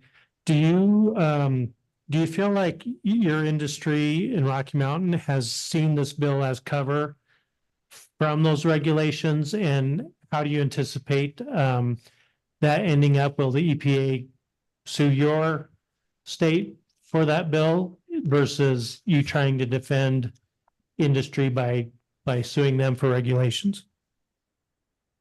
That's a good question, quite honestly.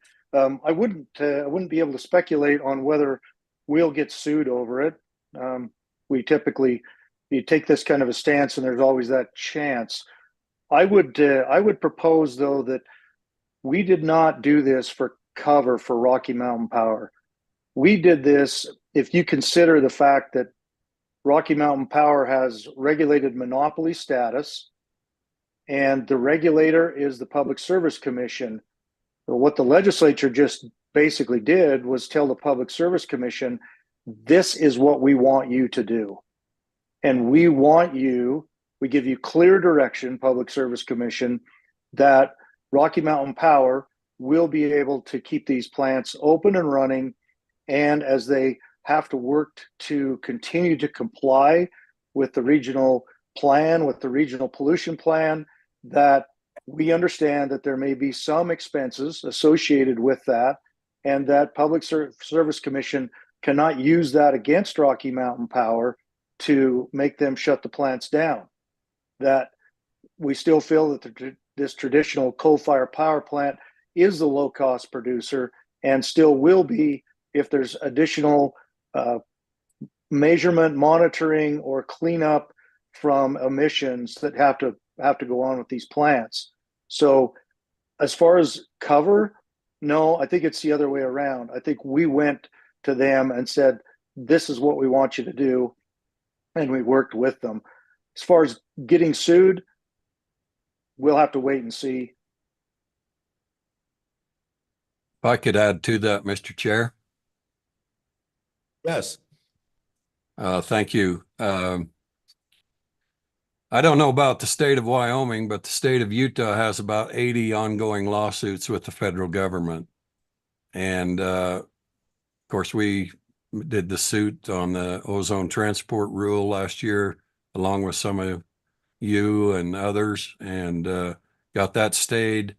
And now the Biden administration, the EPA, has come out with a new coal power plant rules that will shut them down by 2025 if they don't do certain things, 2026. That was tried during the Obama administration and went to the Supreme Court, and the Supreme Court ruled in favor of the state of Virginia. So we're optimistic, and we're bring it on. We're ready. We feel it's a sovereign right as a state of Utah to control our energy destination.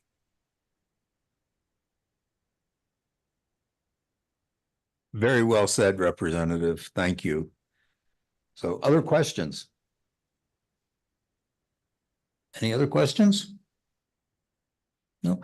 So Senator Sandel, Representative Albrecht, Director Ferry, thank you very much. I don't think we have any other questions. I think we're going to consider what we want to do here in Wyoming, but I'd ask all three of you if you'd just kind of keep us in mind. We may be giving you a phone call or two or a visit, and appreciate your great time, effort. Thank you for being here. And I think we'll see what we can do here in Wyoming, and so that the favor gets repaid. Senator Milner asked if I would participate in a discussion here in a few weeks, and I agreed to do that. So I think working together, we can solve a lot of these problems from a regional standpoint, way better than trying to do them individually. Thank you very much. Thank you, Mr. Chair.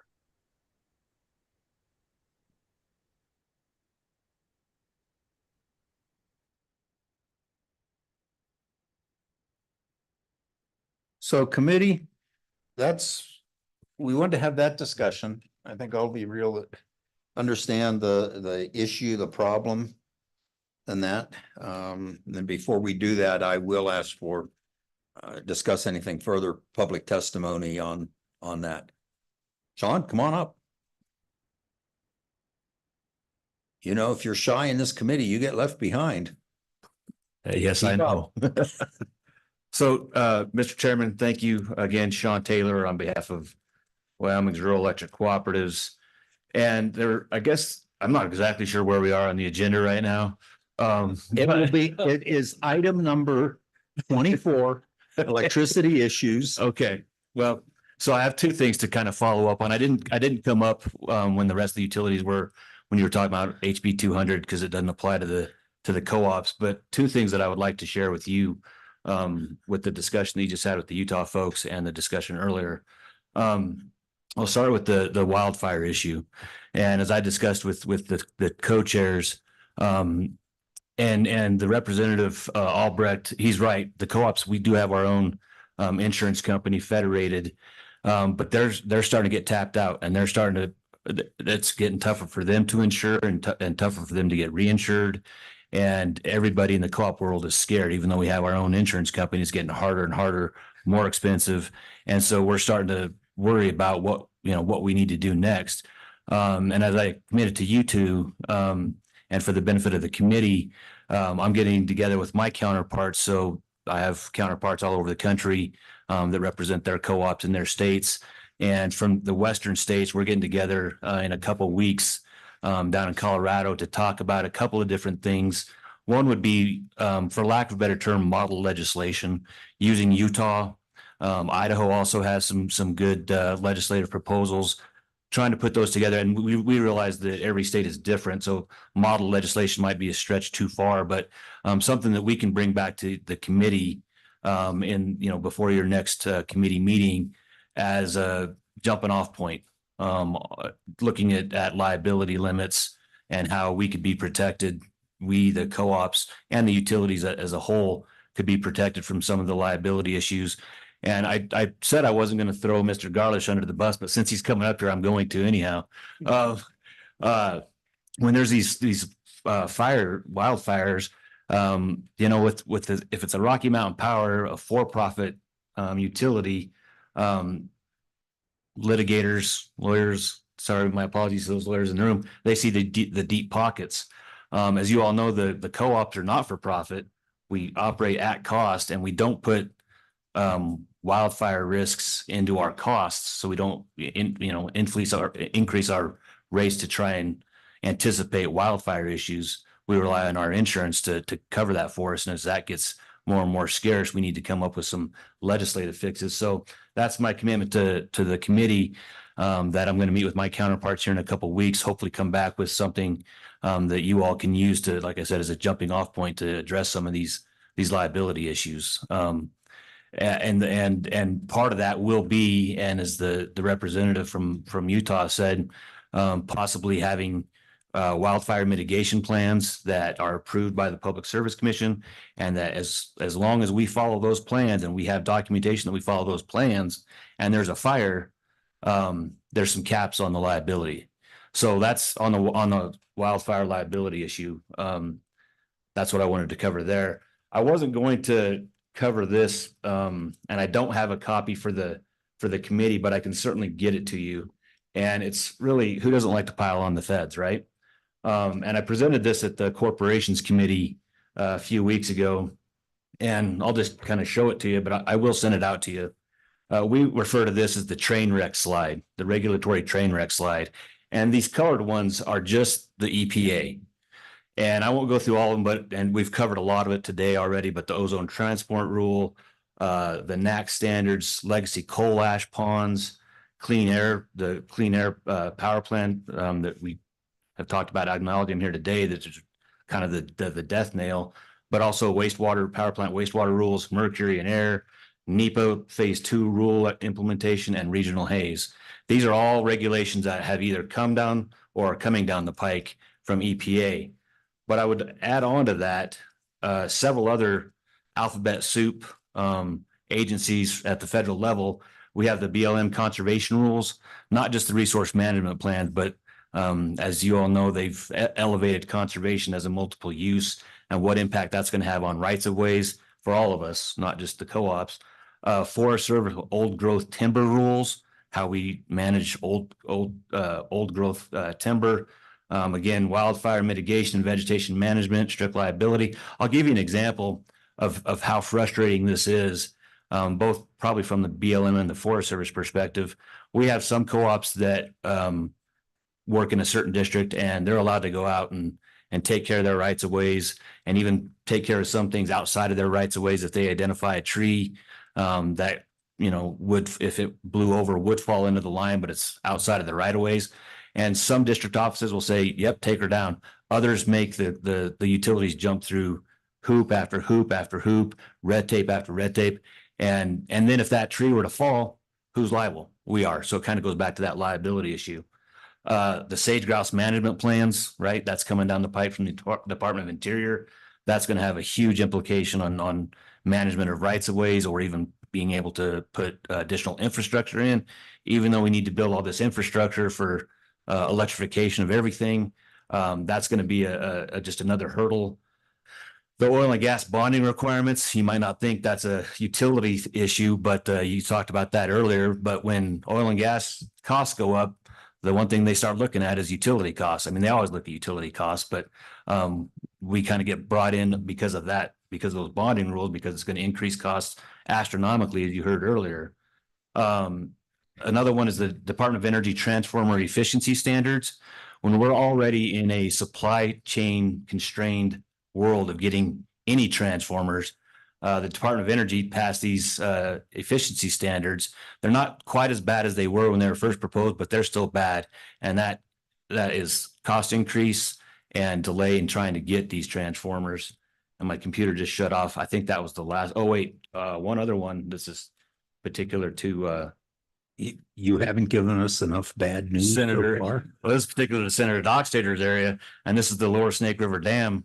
issue where there was the secret agreement between some tribal nations and states in the Northwest that want to tear out 4 dams on the Lower Snake River.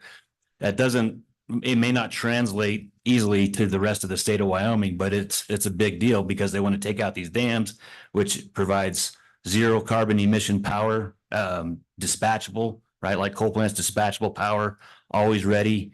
They want to take out these dams and replace it with non-dispatchable, and they're moving at a breakneck speed on this thing without thinking about the costs, without thinking about how much material for just a basic, how much material they're going to need to build wind farms or solar farms to replace these Lower Snake River dams. And if they get their way and tear those dams down, it's a snowball effect, and they can do this, throughout the rest of the country. So that's a pretty big deal as well. So again, sorry to be a Debbie Downer and pile on, but this seemed to be the day in the committee to do it at. So there you have it. Gee, So thanks. I'll leave it at that. Okay, thank you.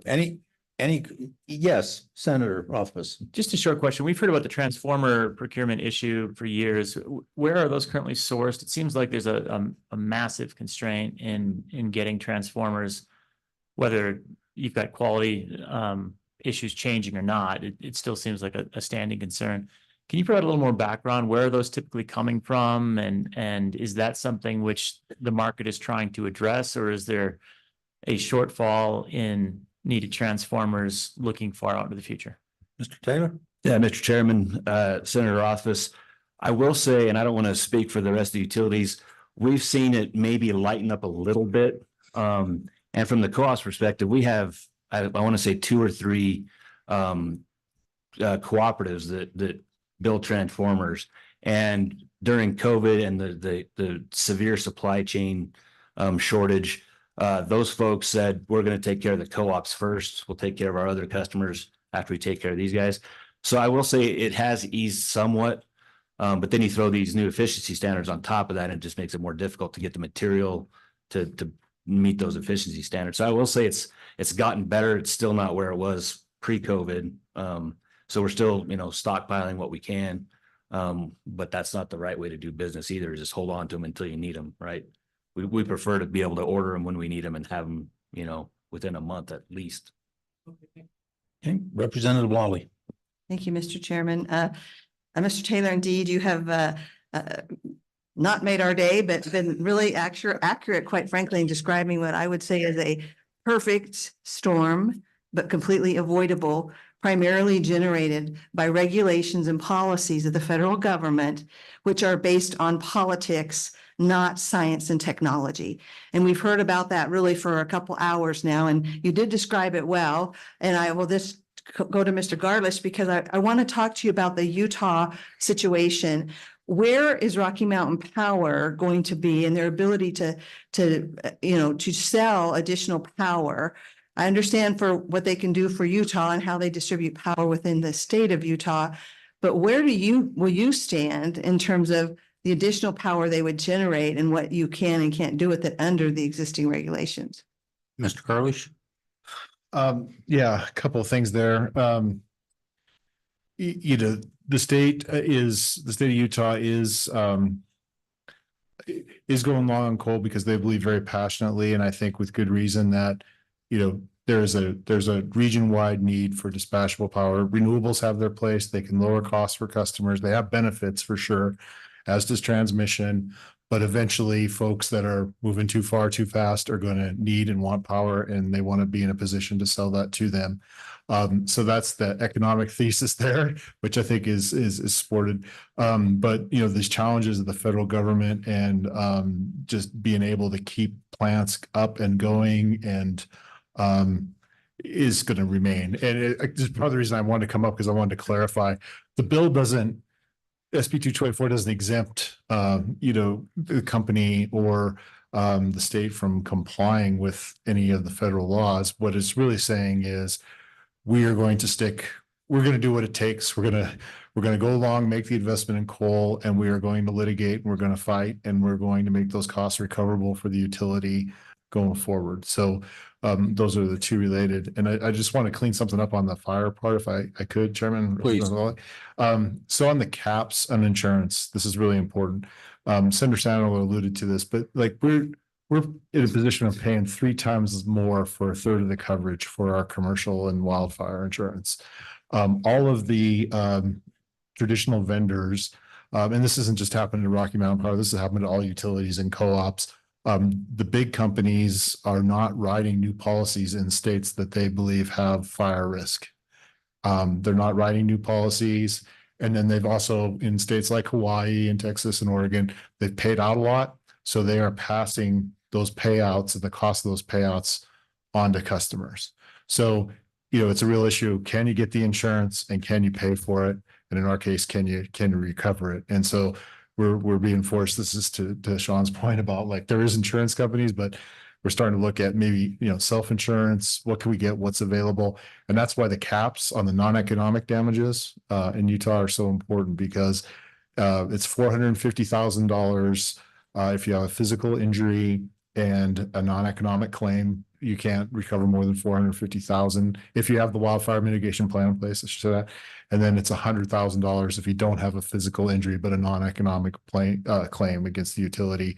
We're already seeing benefits in that in our conversations with insurance companies, and that's not a benefit to just Rocky Mountain Power. That's a benefit to customers, because customers pay the cost for insurance just like they pay for our other costs of doing business. So, thanks. Follow up, Mr. Chairman. Go ahead. I want to go back to your comment about Utah continuing to invest in the coal-fired plants. What does that mean? Are you talking about potentially them investing in on their own schedule, own timeline, technology driven types of mitigation, like carbon capture? Are they going to go that way? Is that what your understanding is, in their own way? Yeah, Mr. Chairman, Representative Lawley, I think what they mean in a short form is, Utah remains an all of the above state. Mhm. They believe that there's room for innovation for things like advanced nuclear and batteries, and that renewables, there's solar and wind in Utah, and that provides benefits, and transmission is important.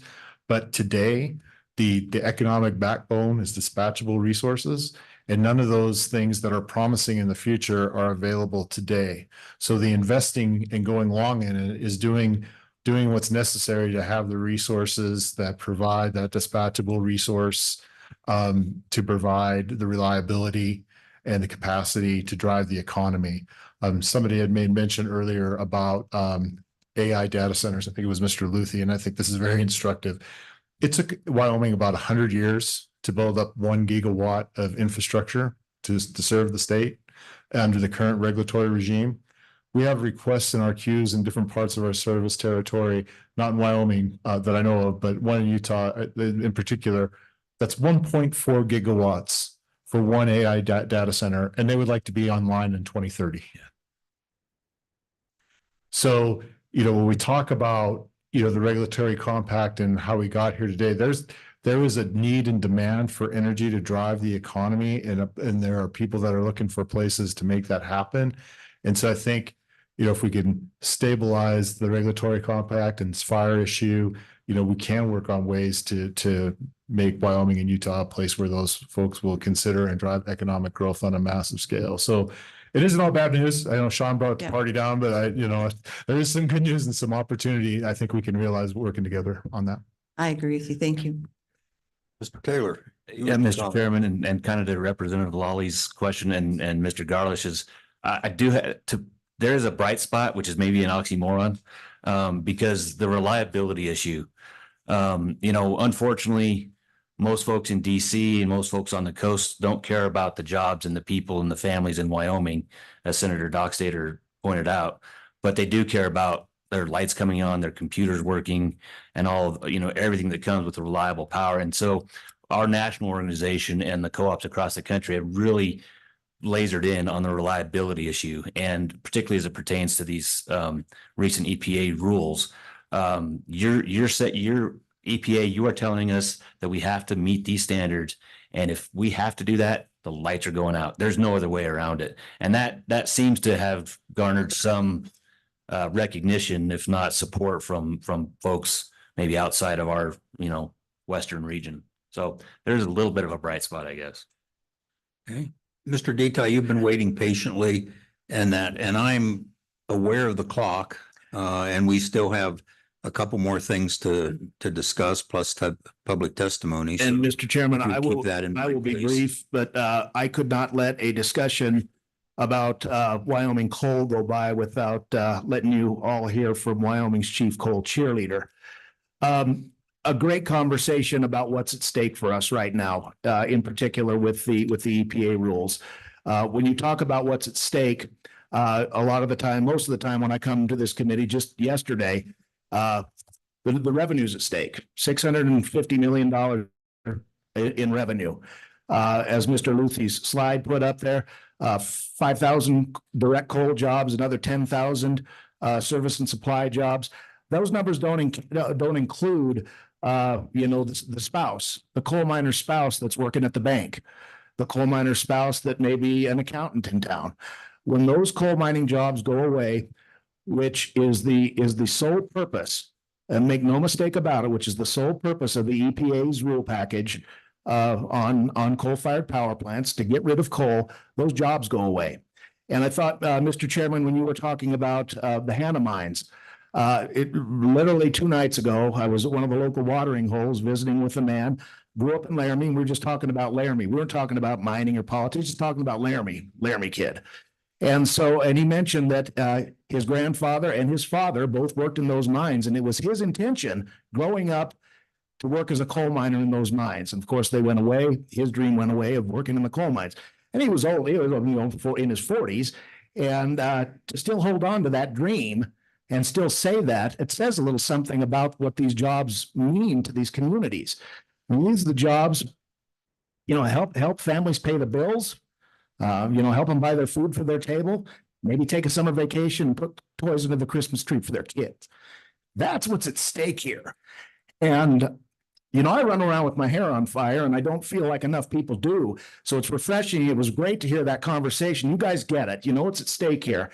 So when the governor and the attorney general engage and get on the playing field to say we've got to be with this coalition of other states to stop this rule in its tracks, that's refreshing.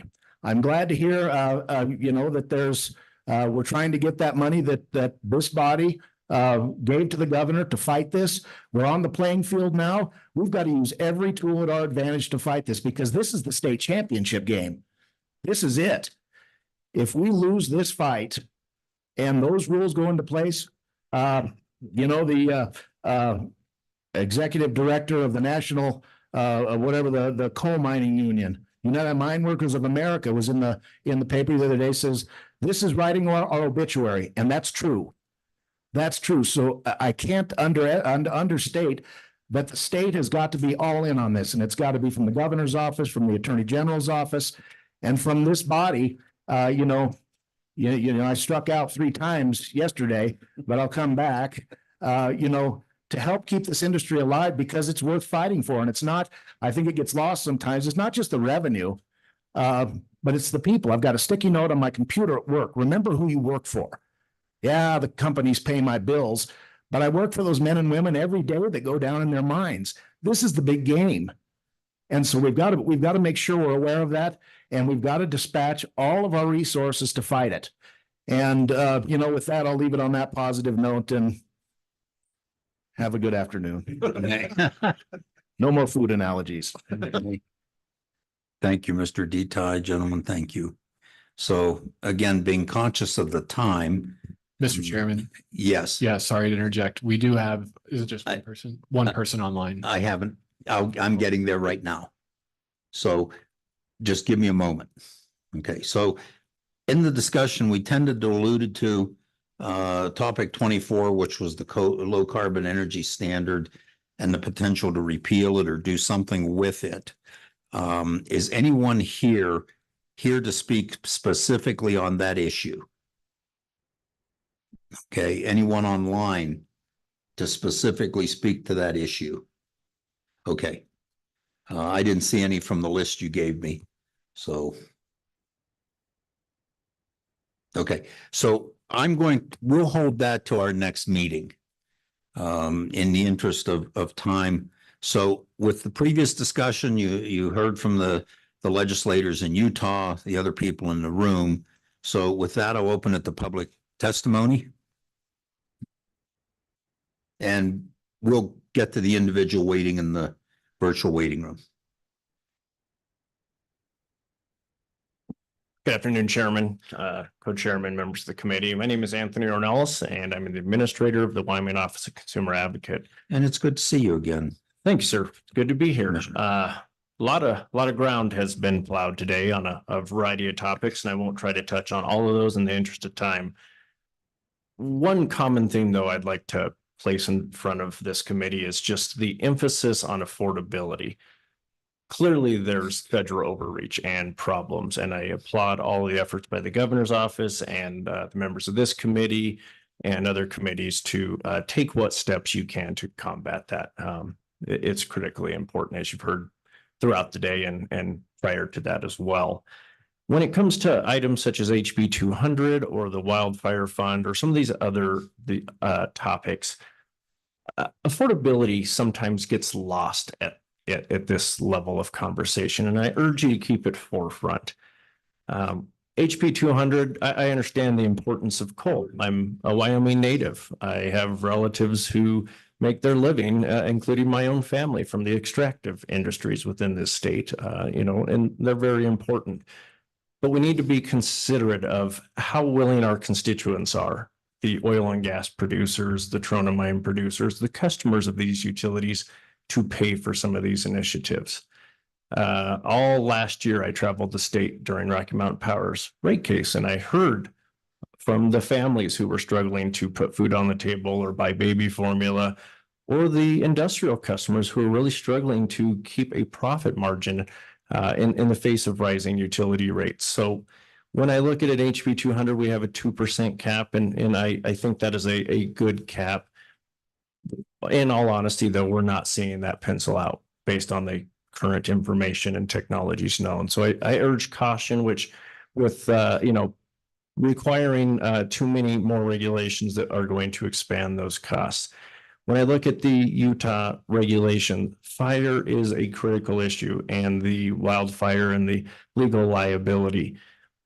There needs to be more of a partnership with the utility. However, as I've understood Utah's regulation, they have a 10%, the utility has a $10 million threshold. Everything above that then presumably becomes the customer's responsibility. And when we're looking at the Oregon wildfires that are currently unfolding from the 2020 timeframe, we're currently in excess of $2 billion. So the utility is going to fund 10 million while the consumers are left holding the remainder. That's highly problematic. And even within that bill, in Utah, it includes another 5% for a surcharge for customers. So 5% for that, 2% for HB 200. We have 20% in normal costs. We have new transmission to the tune of trillions of dollars. So all these are incredibly important, and affordability cannot be lost. Lastly, one of the things I'm hearing, and Mr. Luthi touched on this, and I don't think it's perhaps gotten enough traction, is yes, we have federal regulation and federal oversight, and I completely support all those efforts to fight against that. I think it's an important step, but our customers are also choosing this. And this is not just a federal issue. Our own Wyoming customers, I heard this within the last 2 weeks, they no longer want thermal resources. If they're going to come to Wyoming, they are not going to use our thermal resources. So I urge caution on allowing exemptions for the large customers as well, because we're starting to see those options in those conversations. If we're going to allow our largest customers to not utilize our in-state thermal resources, that leaves our most vulnerable customers again having to pay that bill. So if we're all going to be in this together, I urge that we all do this, from the largest customers to the smallest, and that we keep affordability front in our minds. And with that, I would yield to questions. Any questions for Director Ornelas? No. Okay, thank you, Director, very much. So, and Mr. Garlish, you came running up here for a reason, but I will remind you, please, this is not a debate. You've already had an opportunity. I guess I'll allow a quick comment, and very quick. Yeah, first an apology. I got excited and I ran up here, but I appreciate that. I just want to be clear that I agree on the affordability part. It's all part of the discussion. On the fire fund, though, it is not a free pass and it is not a substitute. It is a catastrophic umbrella policy on the top with a deductible. The amount that customers pay into it is capped. And the commission has all the authority in the world to set the cost below the cap. So there are checks and balances. I just wanted to be clear about that. Thanks. Thank you. Okay, whoever is online, please admit them.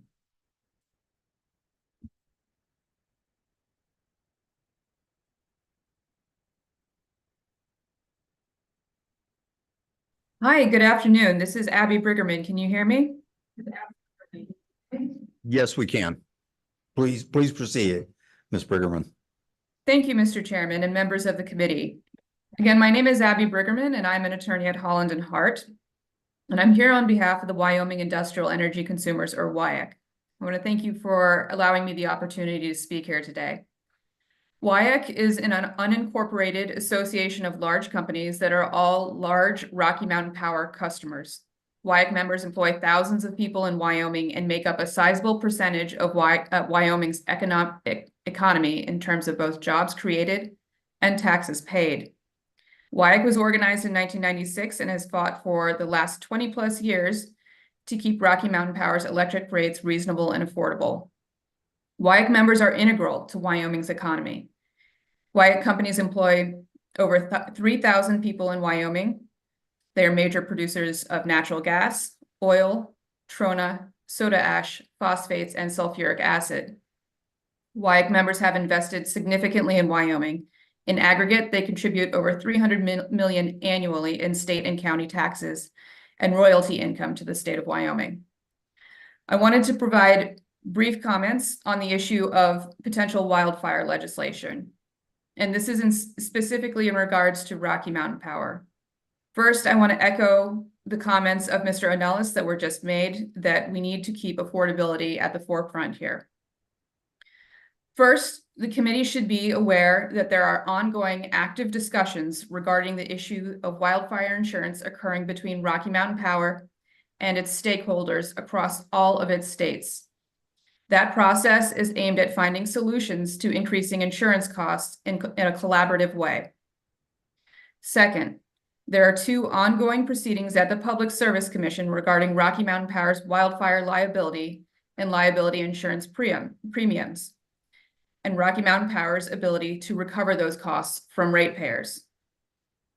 And so also at that forum, stakeholders are attempting to resolve some of these issues already. WIAC is actively involved in all of these proceedings and meetings. I wanted to note for the committee that regulated utilities are already allowed to recover their proven, prudently incurred costs at just and reasonable rates. That occurs through normal proceedings at the Public Service Commission annually. And so an issue of concern here as we look at wildfire legislation is that utilities are trying to get ratepayers to pay for costs associated with her gross negligence. We do not believe that it is appropriate for ratepayers to be responsible for that gross negligence. And to Mr. Ornelas' comments, we need to keep affordability of rates at the forefront of this discussion as well. So again, WIAC is actively involved in all of these matters, and we are available as a resource to this committee and to answer any questions the committee may have. Thank you for your time, and again, I'm happy to answer any questions. Thank you, Ms. Briggerman. Any questions for Ms. Briggerman? Question? Nope. Okay, thank you very much. And we will keep the WIAC group in mind. Thank you.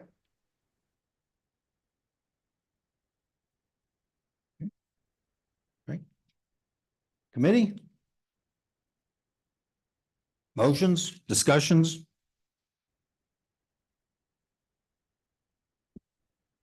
Mr. Chairman. Mr. Co-Chair. I had lined up some of this Utah legislation prior going into the last session, decided to hold back and let the governor's office work on this some more and so forth.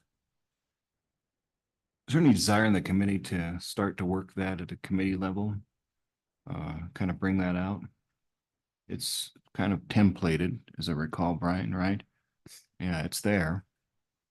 Any desire to take it a step further at the committee level? I see some head nodding. It's late on the last day. I think people are getting numb. We may have to get the cattle prods out. Senator Rothfuss. Thanks, Mr. Chairman. I do think it's worth looking at. I don't know whether it's necessarily the right solution, but it would be a start of the conversation, and it sounds like it's going to be an important conversation for us to have. Having that legislation as a vehicle to at least look at, get feedback, get people to weigh in on the pluses and minuses of the bill that went through Utah. It might be a good approach for the committee. So I'm certainly open to it. I don't know whether it's the right choice or not. I mean, I think we need a lot more testimony, but it's a good vehicle. I don't, Mr. Chairman. Go ahead, I don't know please. that it is either, but it's templated. It's already in the process. Brian worked on it for the last session. I decided to hold it back because we were in a budget session. We needed more input along the way. But now we have some open room to work on it. Representative Lawley. I do agree that we should take a look at it. My concerns really have to do with whether it really solves the problems of keeping our coal mines open because of whether or not power could be sold outside the state. But I think we should look at it. Okay. Representative Heiner. Thank you, Mr. Chairman. I've followed 224 as it went through the legislative process in our neighboring state. And it didn't go through with a unanimous accord. It was a very contested piece of legislation. And it had a lot of debate, a lot of spirited debate. I think we should have similar debates and discussions here. And so I'm in favor of bringing it back for our next session so we can have a deeper dive or into our next meeting as a Minerals Committee. So we can have a little bit of a deeper dive into this and see if it would be conducive to Wyoming and whether those benefits outweigh the risks and costs. Thank you. Senator Jones. Mr. Chairman, I agree. I think this is something we really should explore. We owe it to our state and our citizens to try to keep our coal as long as we can. Okay, thank you. Senator Rothfuss. Thanks, Mr. Chairman. And one more thing is, I don't know that we understand what other alternatives and options would be out there instead of this particular approach of that we've heard about. And I guess I hope we would be able to try and reach out and hear from stakeholders what other ideas were considered, what other options are out there. Because again, if this isn't the right one, recognizing that maybe it does put our customers or basically our citizens of the state of Wyoming potentially on the hook, what else could we do? I think that's worth asking. And so if we're having it on our agenda for next time, I hope stakeholders will come back if they don't like this legislation with alternative ideas that we could consider as well. And Mr. Chairman, I make a motion that we bring it out for consideration at our next meeting. Set it up so that the public has an opportunity to see it. Okay. So there's, okay, motions and second. So Mr. Co-Chair, when you said so the public can see it, are you proposing a draft bill of some sort? Correct. Yes, I should correct myself. So a draft bill as a discussion topic to spur the discussion. And I would say Mr. we want Chair, to see. It's already in the sense kind of drafted. Okay. So. All right. And yes, Yeah. Mr. Fuller. Yeah, Mr. Chairman, just to confirm, the wish of the committee is to have the enrolled version of this bill drafted, because there are considerable differences from what was introduced versus what's been enrolled. Mr. What Chairman, past Utah I would suggest that we take the enrolled version because that's gone to further extent. Okay. And then give our people an opportunity to see if it's a good fit. I would say the two states are similar in their energy perspectives and it's worth a look. Okay, so the enrolled version, and that was the version, Senator, that you had started. All right, no? Mr. Fuller. Go back, Mr. Chairman. Yes. And we're asking for the enrolled version now, Utah, because when I asked you to do that, that was early on in their process. Okay. They didn't get a chance to go through their vetting either. Okay. Just want to make sure we're clear on what we're doing. Everyone understand? It's only a draft for discussion for this committee. So, okay. All in favor? Say aye. Aye. Aye. Opposed, no. Okay. Okay. So we've taken care of that topic. So the next one, and looking at my agenda, I'm the one who added in the testimony from Utah. They were nice enough to do that for us. So actually, we probably, due to that, we're a half hour behind anyway. So we'll just continue. So the next one is electricity self-generation. And if I could get the Public Service Commission to come up, and while they're coming up, just some pre-thoughts on this. We have numerous companies now looking at self-generation, whether it's natural gas fired, diesel fired, nuclear power plants, and that sort of thing. And there have been a lot of questions circulating concerning behind the meter generation of power for your own use. What happens if you have excess? Can you sell it?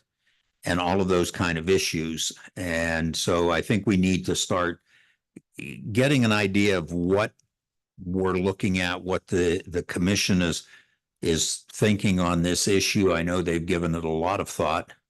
And that, so from that perspective, proceed. And again, just for the record and for the recordings that we keep, names and that sort of thing as you start, please.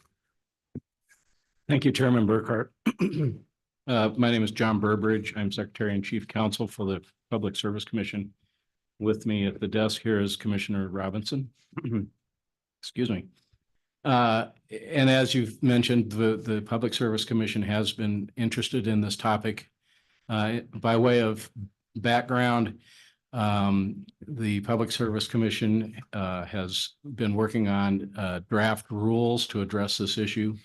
This project began late, I'd say, well, winter 2022, which culminated in a basic draft that we put out for and notice to the public.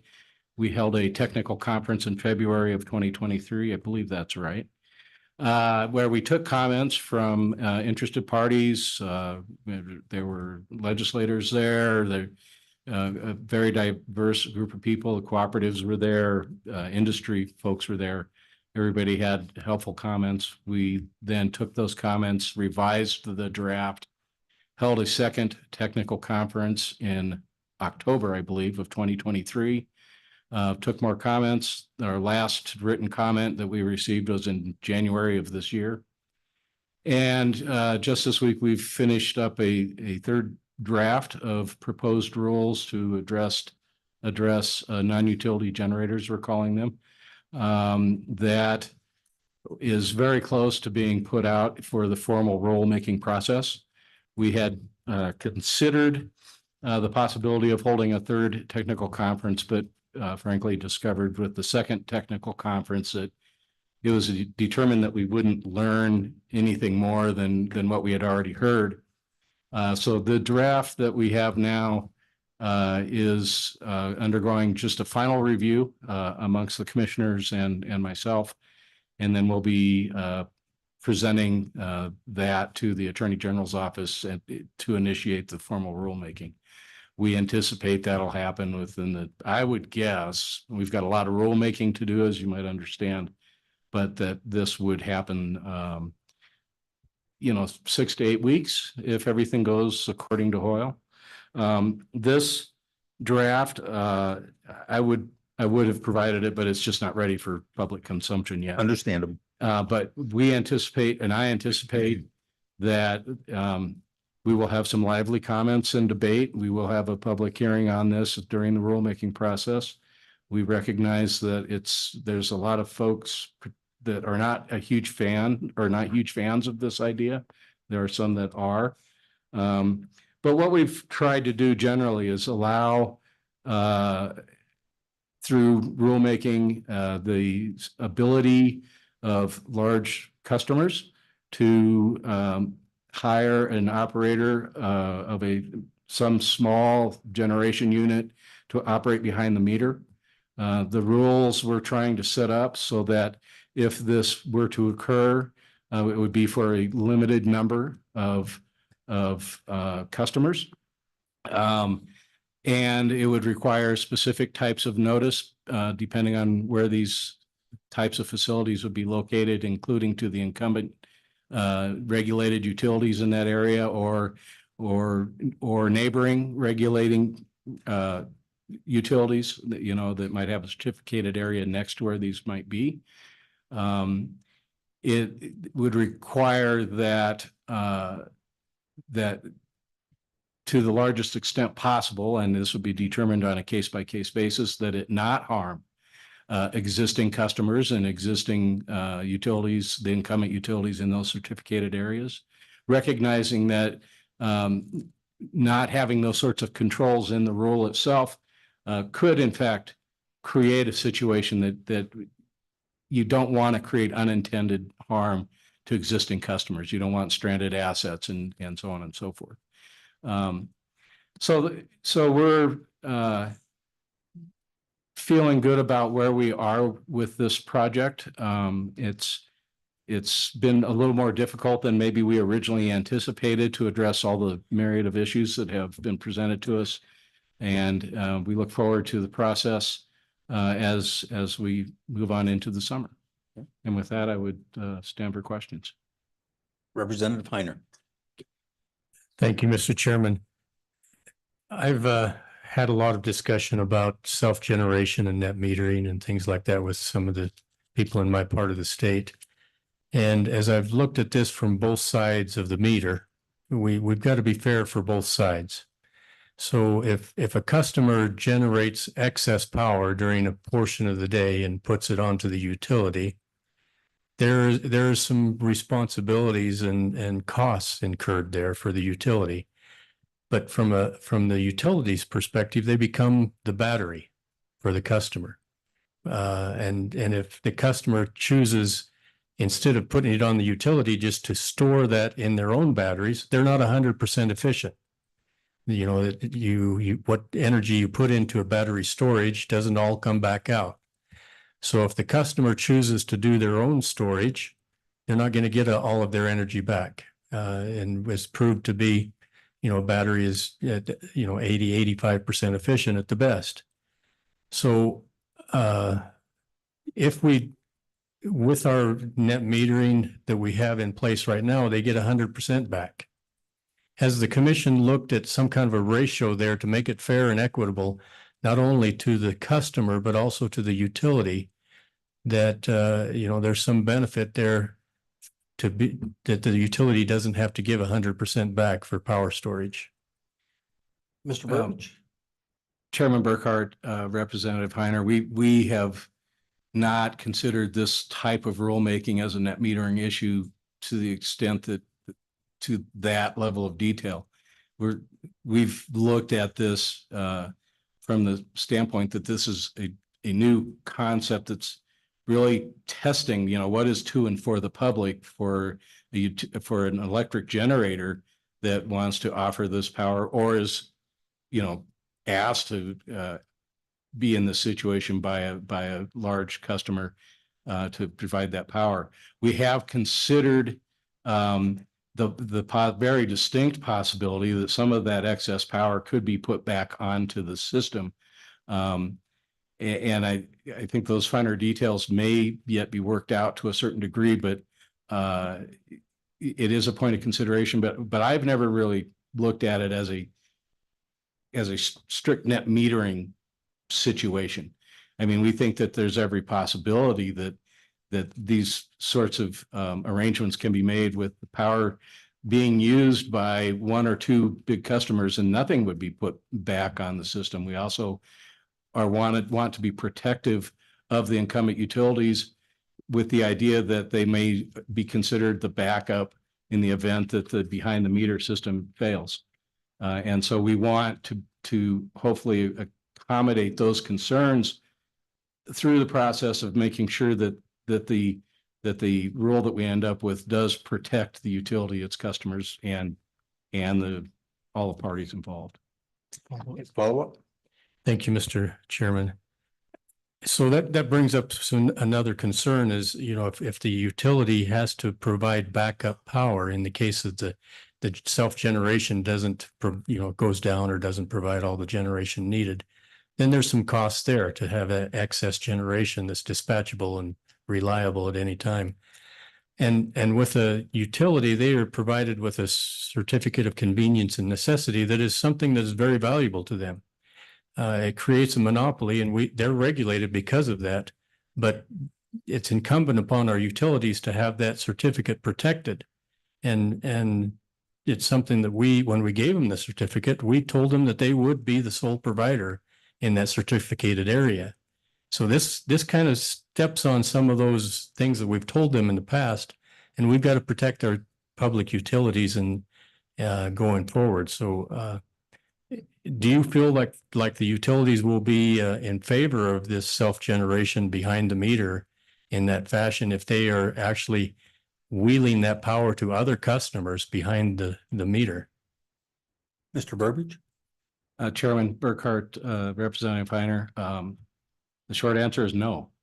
I don't expect that the utilities or the cooperatives are particularly excited about this concept, but we've recognized that and are trying through the rule making process to address those concerns. And at the end of the day, I can't sit here and say where this thing's going to end up. It's a fairly unique concept. We expect significant pushback, but we expect some industry because we have also received calls from folks asking this question. As Chairman Burkhart brought up, there are customers that are interested in this concept. We've learned a lot through the process that we've gone through in the last year, and I expect that we will learn a lot more as we get into the formal rulemaking process. It is certainly our hope that we can come up with a plan that does address those concerns, and I'm not in a position to discuss that today before we release the final draft out. But it is something that we're very aware of, and that it will be a point of discussion even as we move forward. Senator Rothfuss. Thank you, Mr. Chairman. Mr. Chairman, I think the topic on the agenda probably is a little bit off. The idea of self-generation does imply net metering and concepts. What we're looking at here, I know what this rule is direct sale behind the meter effectively, and putting in place a rule for that. And that's something I want to thank the commission for all of the work going into this rule, because this is something that I've certainly been very interested in for the past 4 years. And this is the most progress that we've seen on providing that flexibility. And it looks like it's going in a very good direction, certainly about as far as it can go within the existing statute. So I appreciate the hard work that's gone into it. I want to acknowledge that. I appreciate all of the stakeholders that have engaged with you and have put work into putting this rule forward, because I do see it as a very valuable addition. And I think what we'll have to see is whether this goes far enough and what the rule looks like in the end to address the concerns that we've talked about over the last few years on this committee, where there are use cases where direct sale is incredibly advantageous and incredibly desired by industry, where the utility does not have to be a direct part of the equation, so to speak. And by adding the utility, you're effectively adding cost by having a middleman provider that through statute needs to be there currently, but that adds cost to the program and then leads to not citing specific projects in the state of Wyoming because we have that structure. So we'll see whether this works out, but I do very much appreciate the work that's gone into this. I know it's hard work, and I can see that it's getting very complicated, and I look forward to the final rules. So thanks for everything you've been doing along this space. And I don't think, in the interest of time, we probably want to go into too much more detail. I think we're supposed to be done in about 7 minutes or so. So I'll stop there, Mr. Chairman. Okay, thank you. So any other questions? So, Mr. Burbidge, do you think the issue is handleable with rule and regulation, or do you feel you need statutory change? We think, and we have made an inquiry of the Attorney General's office preliminary prior to entering into this project, that we've been told that they think that we've got the statutory authority to try to move forward with this. Okay. So with that piece of advice that we've received, I think we're comfortable going forward. Of course, maybe we've got a different tune in 8 months after we've gone down the road a little bit further and find out something different. But right now, I think we're confident that we can move forward with this without any additional authority legislatively. Okay, thank you. Mr. Chairman. Yes, Confirming that's Mr. Co-Chair. you're looking at finishing that up within 8 months or so. And I need to declare that I have somewhat of a conflict because I'm associated with when it generates the power, at least funnels it through. And when my good colleague talks about a middleman, it's how do you do it without borrow somebody's entire multi-million-dollar system to funnel net metering through? Anyway, back to the original question. So there is a question. About 8 months. Chairman Burkhart, Co-Chair Baxter, I need to be a little more careful with how loosely I throw around timeframes, but if we can get the process started in the next 6 to 8 weeks and get it to the Attorney General's office, which I think is doable, then generally, if the process goes as you expect it through the rulemaking, you're looking at about 180 days, 200 days once you've started the process with the Attorney General's office. So, I'm a lawyer. My math skills aren't, as sharp as maybe they should be, but we'll know a lot more about where this is going if we're on that time frame in 8 months. It may not be completed by that time, but if we're that far down, we'll be far enough into it that we'll be on a schedule that, we would have a date certain for when something that, if it was approvable, would be signed by the governor. So, and so I'm guessing that's about half a year from the time that we get the process actually formally going. Thank you. Okay, no other questions? Thank you. With that, I will open public comment. Anyone in the room? Thank you. Anyone virtually?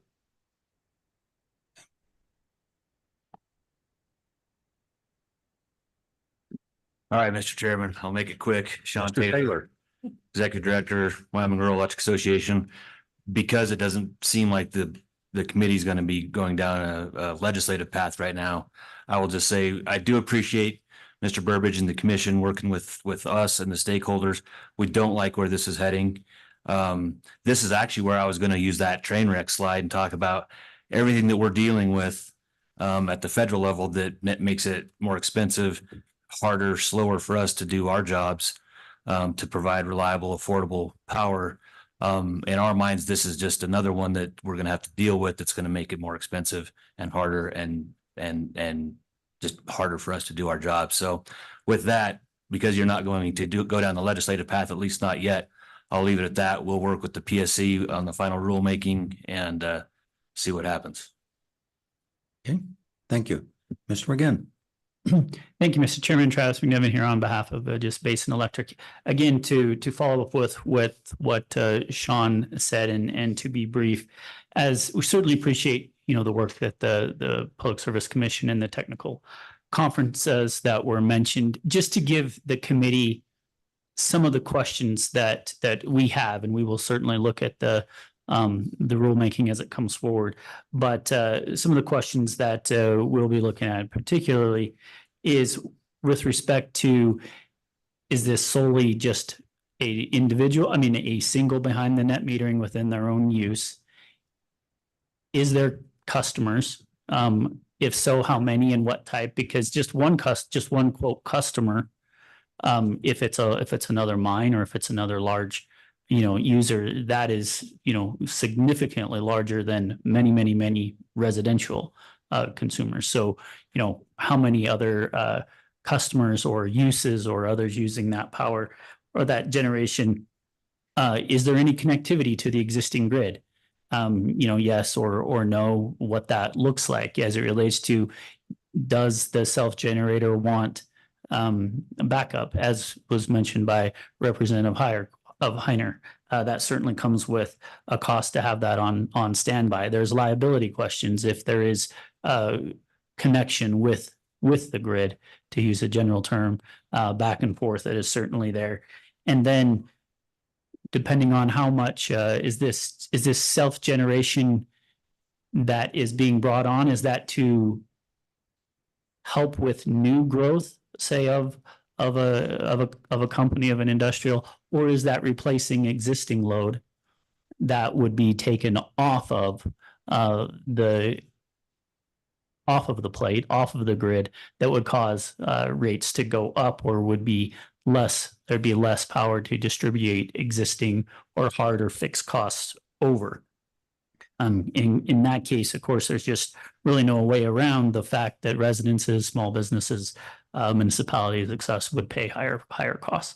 And so those are all the kind of the things that we will be looking at. And I just want to share that with the committee to be, so you were that we'd certainly be looking at as it relates to this third party generation rule. And I'm happy to take any questions if there are any. Any questions? Question? No, thank you. Okay, one last shot. Anybody else in the room? Oh, I'm sorry, Mr. Bush. I apologize. It is getting late in the day. I've been here all week. Please. Mr. Chairman, please don't let me rush your testimony. I will try to be as quick as possible, realizing that we're up against it here. David Bush, Black Hills Energy. I just wanted to kind of be on the record echoing the thoughts of my colleagues up here.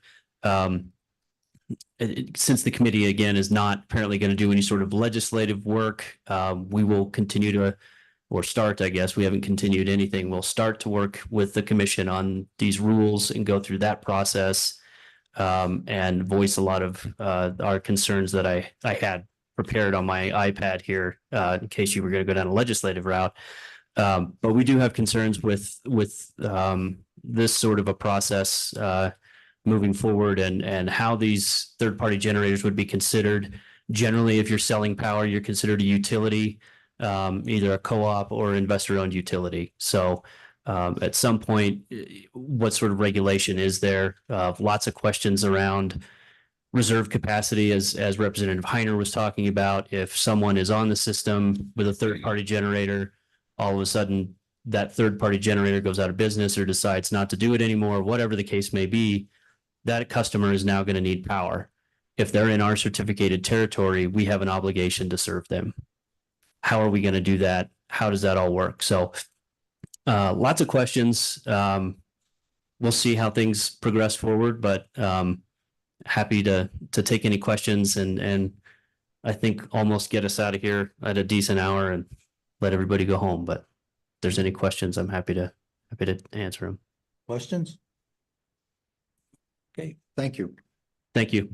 I'll do it one last time. Any other public comment? With that, I'll close public comment. So, committee?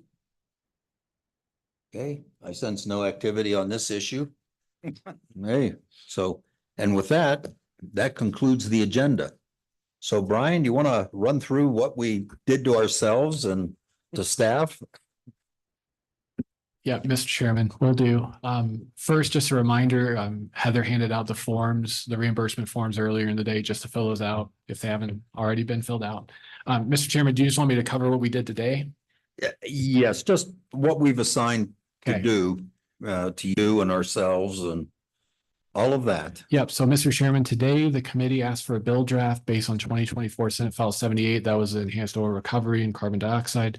A bill draft on a tax-free storage zone exemption. Bill draft based on 2024 House Bill 185. That was the EOR severance tax exemption to 3%. A bill draft on bonding for a state fund for oil and gas. Working group assigned to that, Senator Rothfuss, Representative Western, Representative Lawley, Representative Banks, Senator Ellis. A bill draft based on 2024 House Bill 215, that was the Integrated Test Center governance. And then a bill draft based on Utah Senate Bill 224 enrolled, the Energy Independence and Fire Fund. Mr. Chairman, by my count, I think 8 bill drafts that are standalone and then 9 bill drafts that are standalone and 4 working groups. For those who are on working groups, you'll probably be hearing from me on Monday about those. Yes. Okay, thank you. Any other thing to come before the committee? Yeah, and then, Mr. Chairman, my apologies. I just add next meeting, July 30th and 31st in Casper. We'll change that. We've had a number of requests to Gillette. Okay, we were there once last year. Can we oppose? You can. I have a number of, I could, You try. you have members in the Gillette area, Mr. Obermueller. So, Mr. Chairman, you do want us to go and change that? The Or- co-chairman and I will discuss it. Let's leave that open right now. No, I don't want to see any whining. It's 9 hours one way for me. So, okay. We are adjourned.